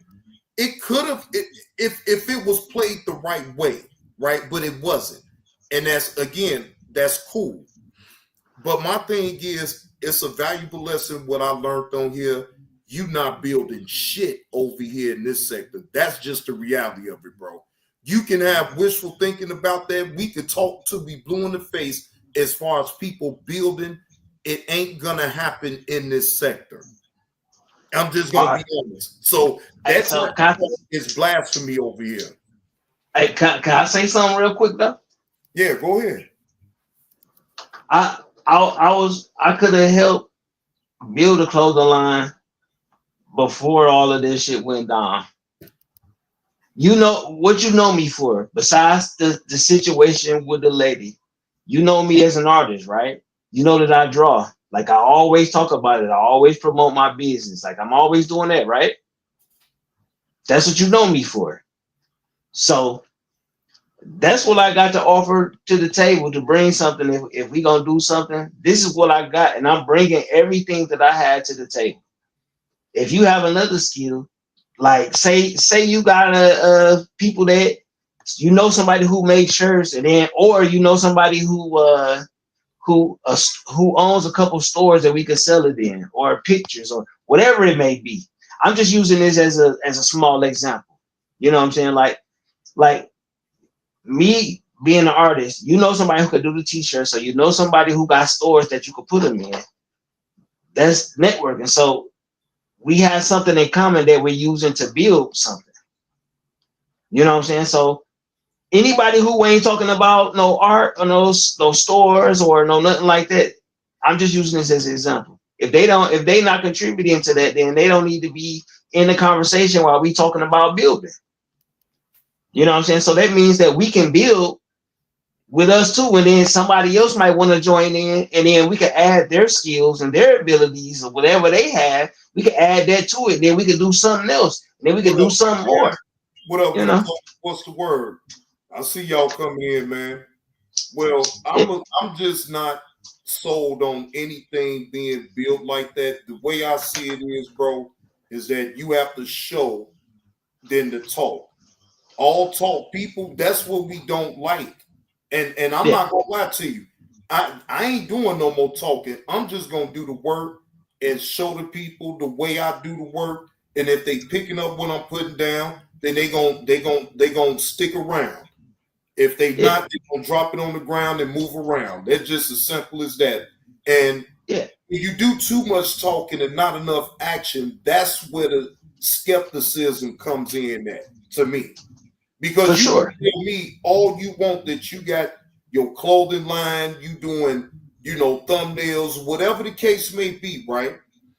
If I don't have a good enough rapport with you, I don't give a fuck how good your shit is. I won't do business with you.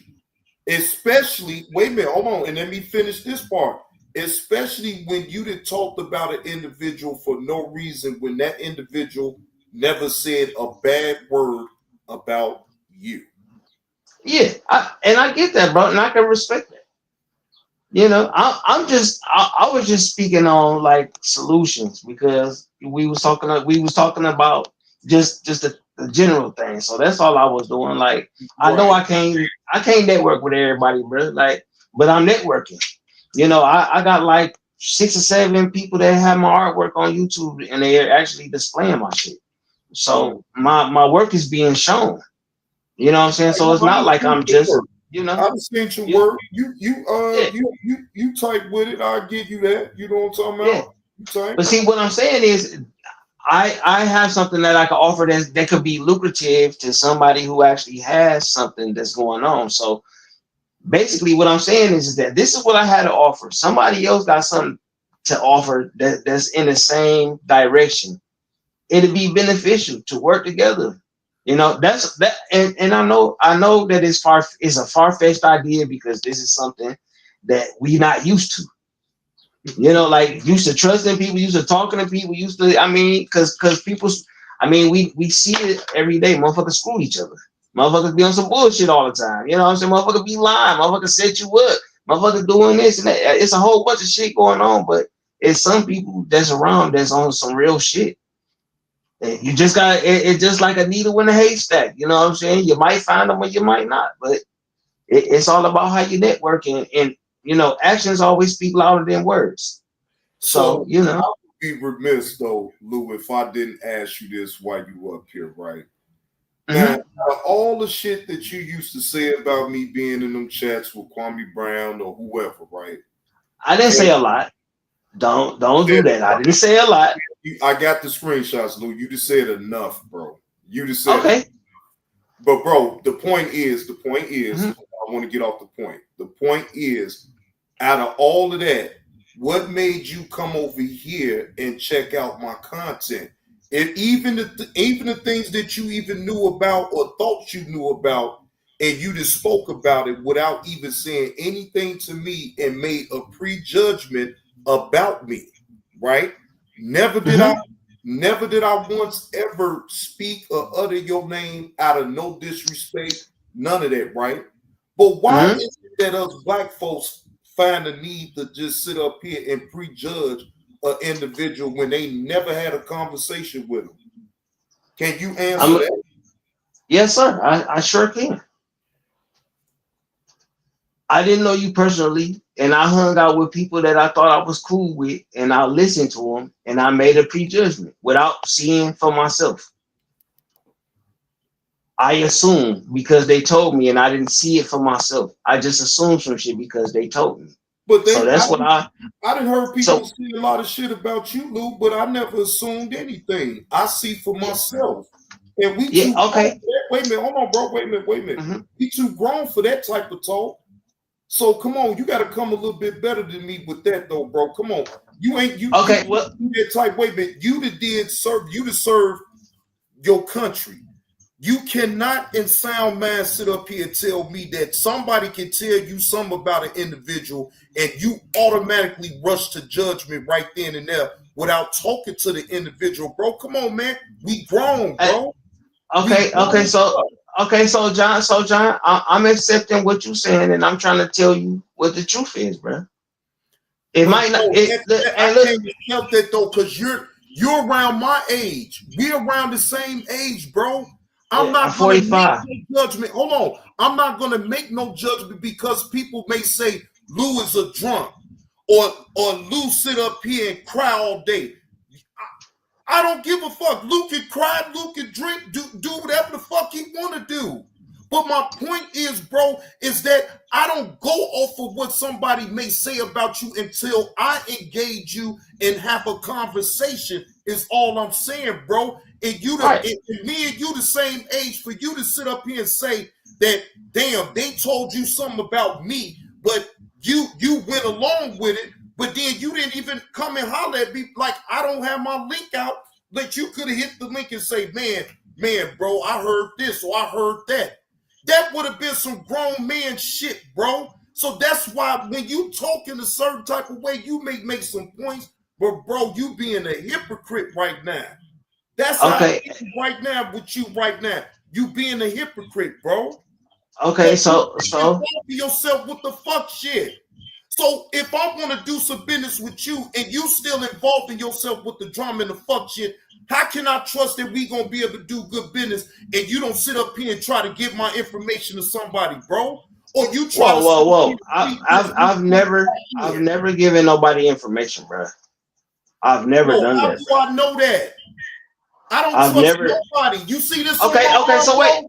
You see this on my arm, TNO. Trust nobody, bro. I don't trust you. I don't trust you. You was running with them with the bullshit, bro. And if I'm being honest, no, I don't trust you. I don't know what the fuck you may be doing on the back end, bro. Okay, so John, so can I say something, John, to you real quick? Go ahead. I'm listening. Bruh, I made a mistake and I made a prejudgment. And the reason why I came over here, because I wanted to listen for myself and hear who you was, because I didn't give you that opportunity. And now that I had an opportunity, I can sit and talk to you. Why now, bro? Why now, bro? Why now? Hey, look, because why now? Because I was why not 2 years ago, bro? I've been on here for 4 years. Okay, so with you, I never said your name. And man, come on. And okay, so look, so John, so look, so can you take the olive branch that I'm doing it now versus then, bro? I'm doing it now though. Because okay. It ain't genuine. And I don't know what angle you trying. How is it not genuine, bro? I'm sitting here talking to you. Business for me or something. That's what I think. I think you trying to get content from over there for Kwame Brown and all of them over there. That's what I think. John, hey, yo, I don't give a fuck about YouTube like that. I only created a channel because motherfuckers kept talking and I didn't have no goddamn voice. I don't give a... Bro, I still haven't put my Cash App on this motherfucker. I'm not trying to get monetized. I just get on YouTube and talk, bro. Like, I don't care about this YouTube shit like that. I'm trying to tell you that I'm trying to make it cool, bro. Like, look, bro, I reached the olive branch and I said respect to you when I came into your chat. All right, well, I'm gonna respectfully tell you, fuck you and your olive branch, Lou.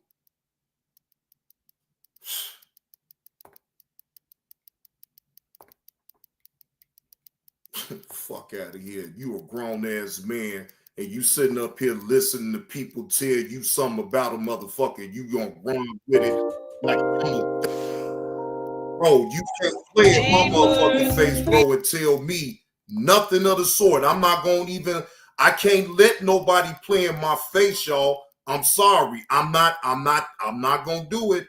Just cause I ain't with the fuck shit, that don't mean that I'm about to allow a motherfucker to play in my face.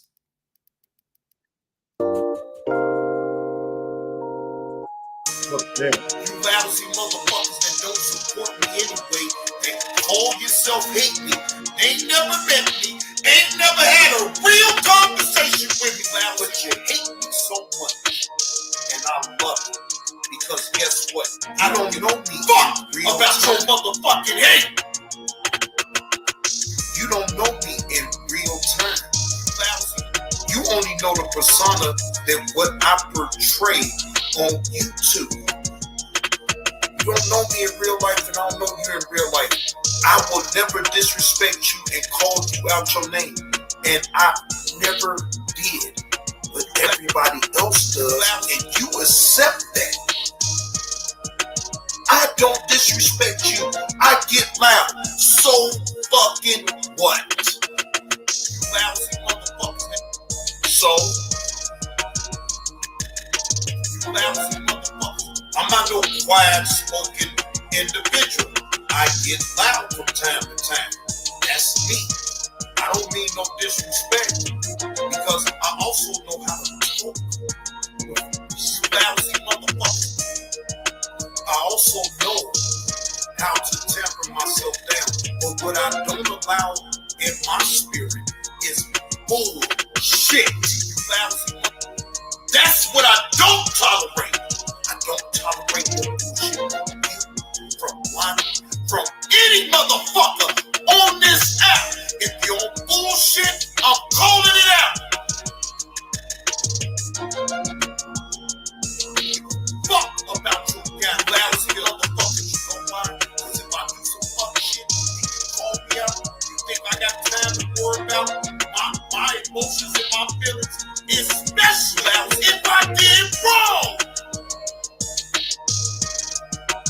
lousy motherfucker.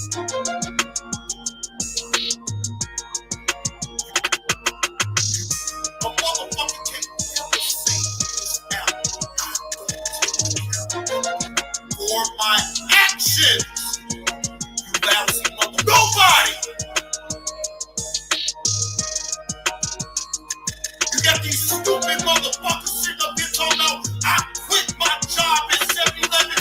Motherfucker, have proven that I quit my fucking job at 7-Eleven. You lousy. What the fuck is y'all really talking about here? You lousy motherfucker. And so what? If I did quit my motherfucking job and I want to go on in, that's my motherfucking business.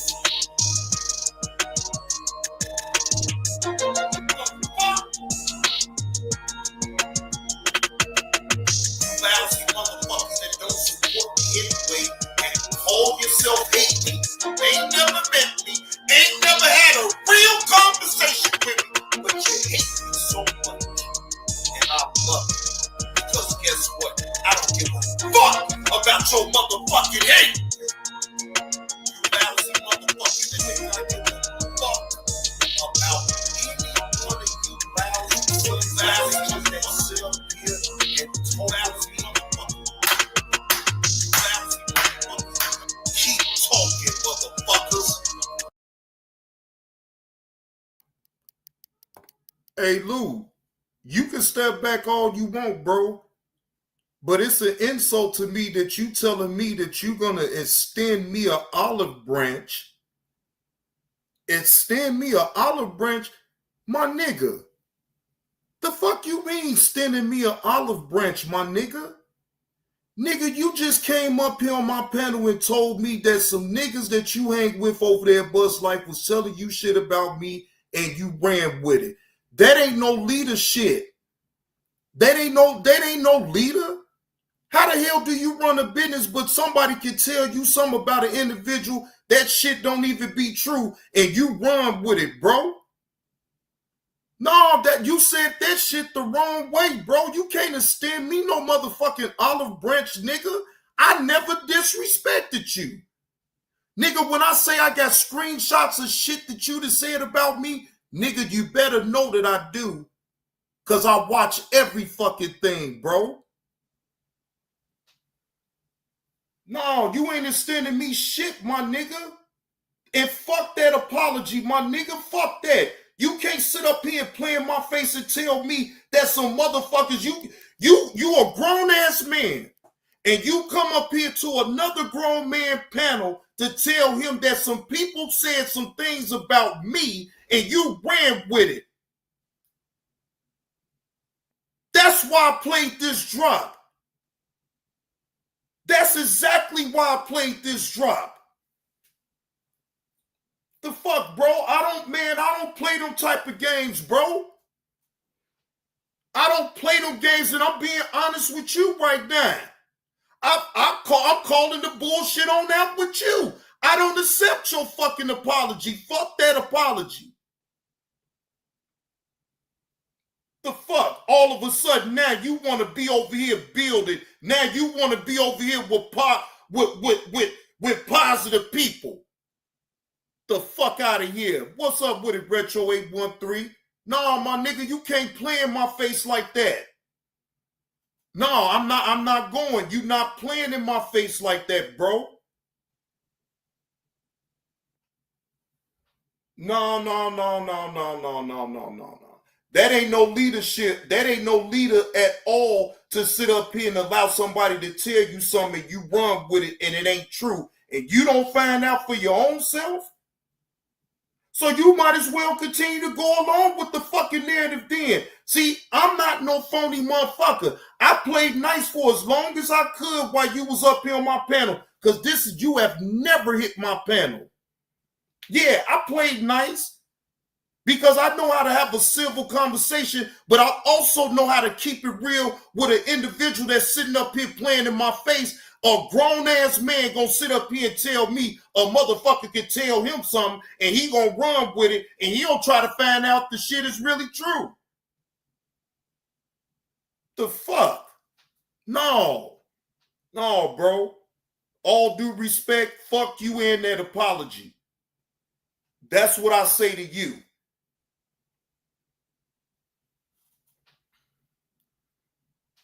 Man, hold yourself accountable. As a matter of fact, no, hold yourself accountable on your own channel, bro. Let me just, because I'm not going to keep phony kicking it with a motherfucker. I said what I need to say. You gone. You gone. Bye-bye. See you the fuck later. Bye-bye. Let me make sure to sign you off the right way. Shit, get the fuck gone. Take that phony bullshit on apology the fuck up out my goddamn chat, my nigga. Fuck you again and that apology. Shit. No, I don't do all that phony kicking and shit like that, my nigga. No. Hold on. Let me find my damn bye-bye drop. Hold on. Hold on. I know I got it. Hold on. Let me find my bye-bye drop. Shit. No, I don't do all that. I don't do all that phony kicking it bullshit. You trying to extend me an apology, man? Fuck that apology, bro. Fuck that. I never did shit to you. And that's the shit that I be talking about right there, ladies and gentlemen. I can't do that shit.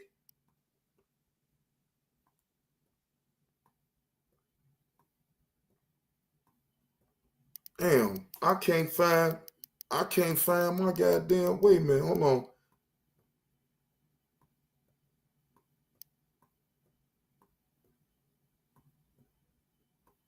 Wait a minute, hold on.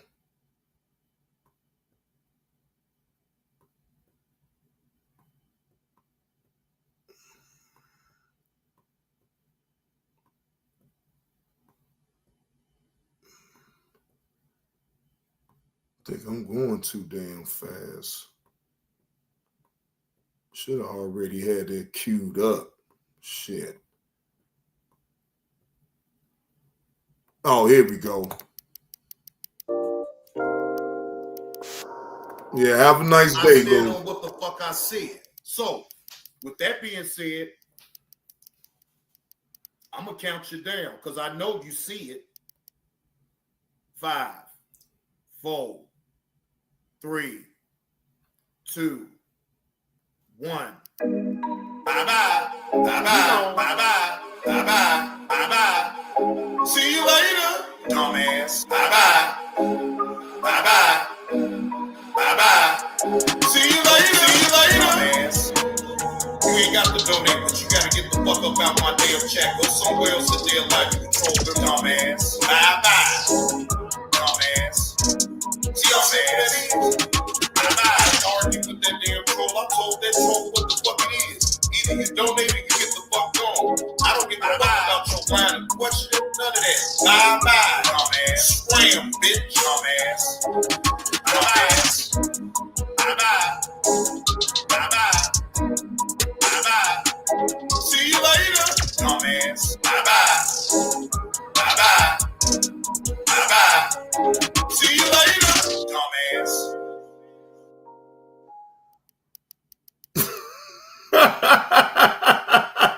Cause he was a part of it, Brian. Like, get the hell on, man. Man, Kobe, man. Look, and I'm still wasn't going in the way I normally would, though. But I just can't. I can't. I didn't want the apology. I never asked for the apology. I never spoke on you, and I would never speak on you again. After this, we ain't nothing to speak about with no Lou Jenkins. Let him be great on his own channel, and let him go over there and build with people that's like-minded like himself. Okay? Good luck. Okay? Good luck to you on building anything up in this sector, Lou Jenkins. Good luck to you, okay? Now, ladies and gentlemen, if you are picking up what old Johnny Blaze is putting down with this live stream, a super chat would be nice and greatly appreciated, or Cash App, or PayPal. Get on your PayPal, brothers and sisters. Get on your Cash App, brothers and sisters. I'm serious though, brothers and sisters. Get on your PayPal, donations, gifts, donations. Yeah, gifts. Support the content creator. I've been going 3.5 hours long on this live stream now, ladies and gentlemen. Come on now. Do I got to turn into Kevlar around here? Come on, support. Send me a super chat. Send me a Cash App, y'all. Support.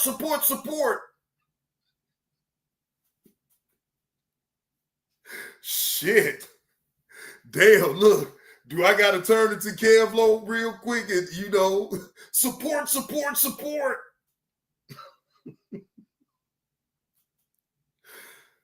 But man, look, I didn't got out of my system what I needed to with Lou as far as what I need to say. Now, it ain't no hard feelings. That's why I say I didn't need no apology, because I needed you to understand, bro, that all that shit you talking, it sounds good. But in reality, bro, as long as you up in this sector, don't ever think that you could come over here and talk to me about no building and all this and that when you still engulfed it to the fuck shit. For one, and for two, I ain't building with no motherfucker that'll sit up here and sully my name for no reason when I actually did not do anything to you. That's the part I can't respect from no grown man. And your rhyme or reason was because you listened to them and you just ran with it. That right there, you lost me. You lost me with that one. A grown-ass man, the age that you is now, and you still going along to get along with what people say? No, that ain't no leadership to me, in my opinion.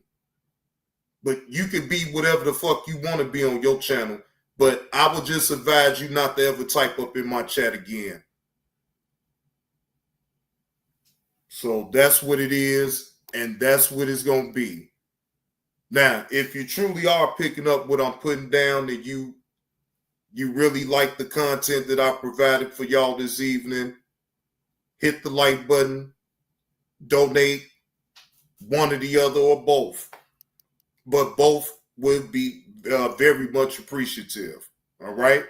So salute to the chat. I'm getting on up out of here. I didn't ran the show long enough. But again, salute to the chat. Salute to DoeEyesTV for covering the Kilmar Garcia case. Shout out to Jesse Lee Peterson. That's all right, man. I don't care what they say about you, Jesse Lee.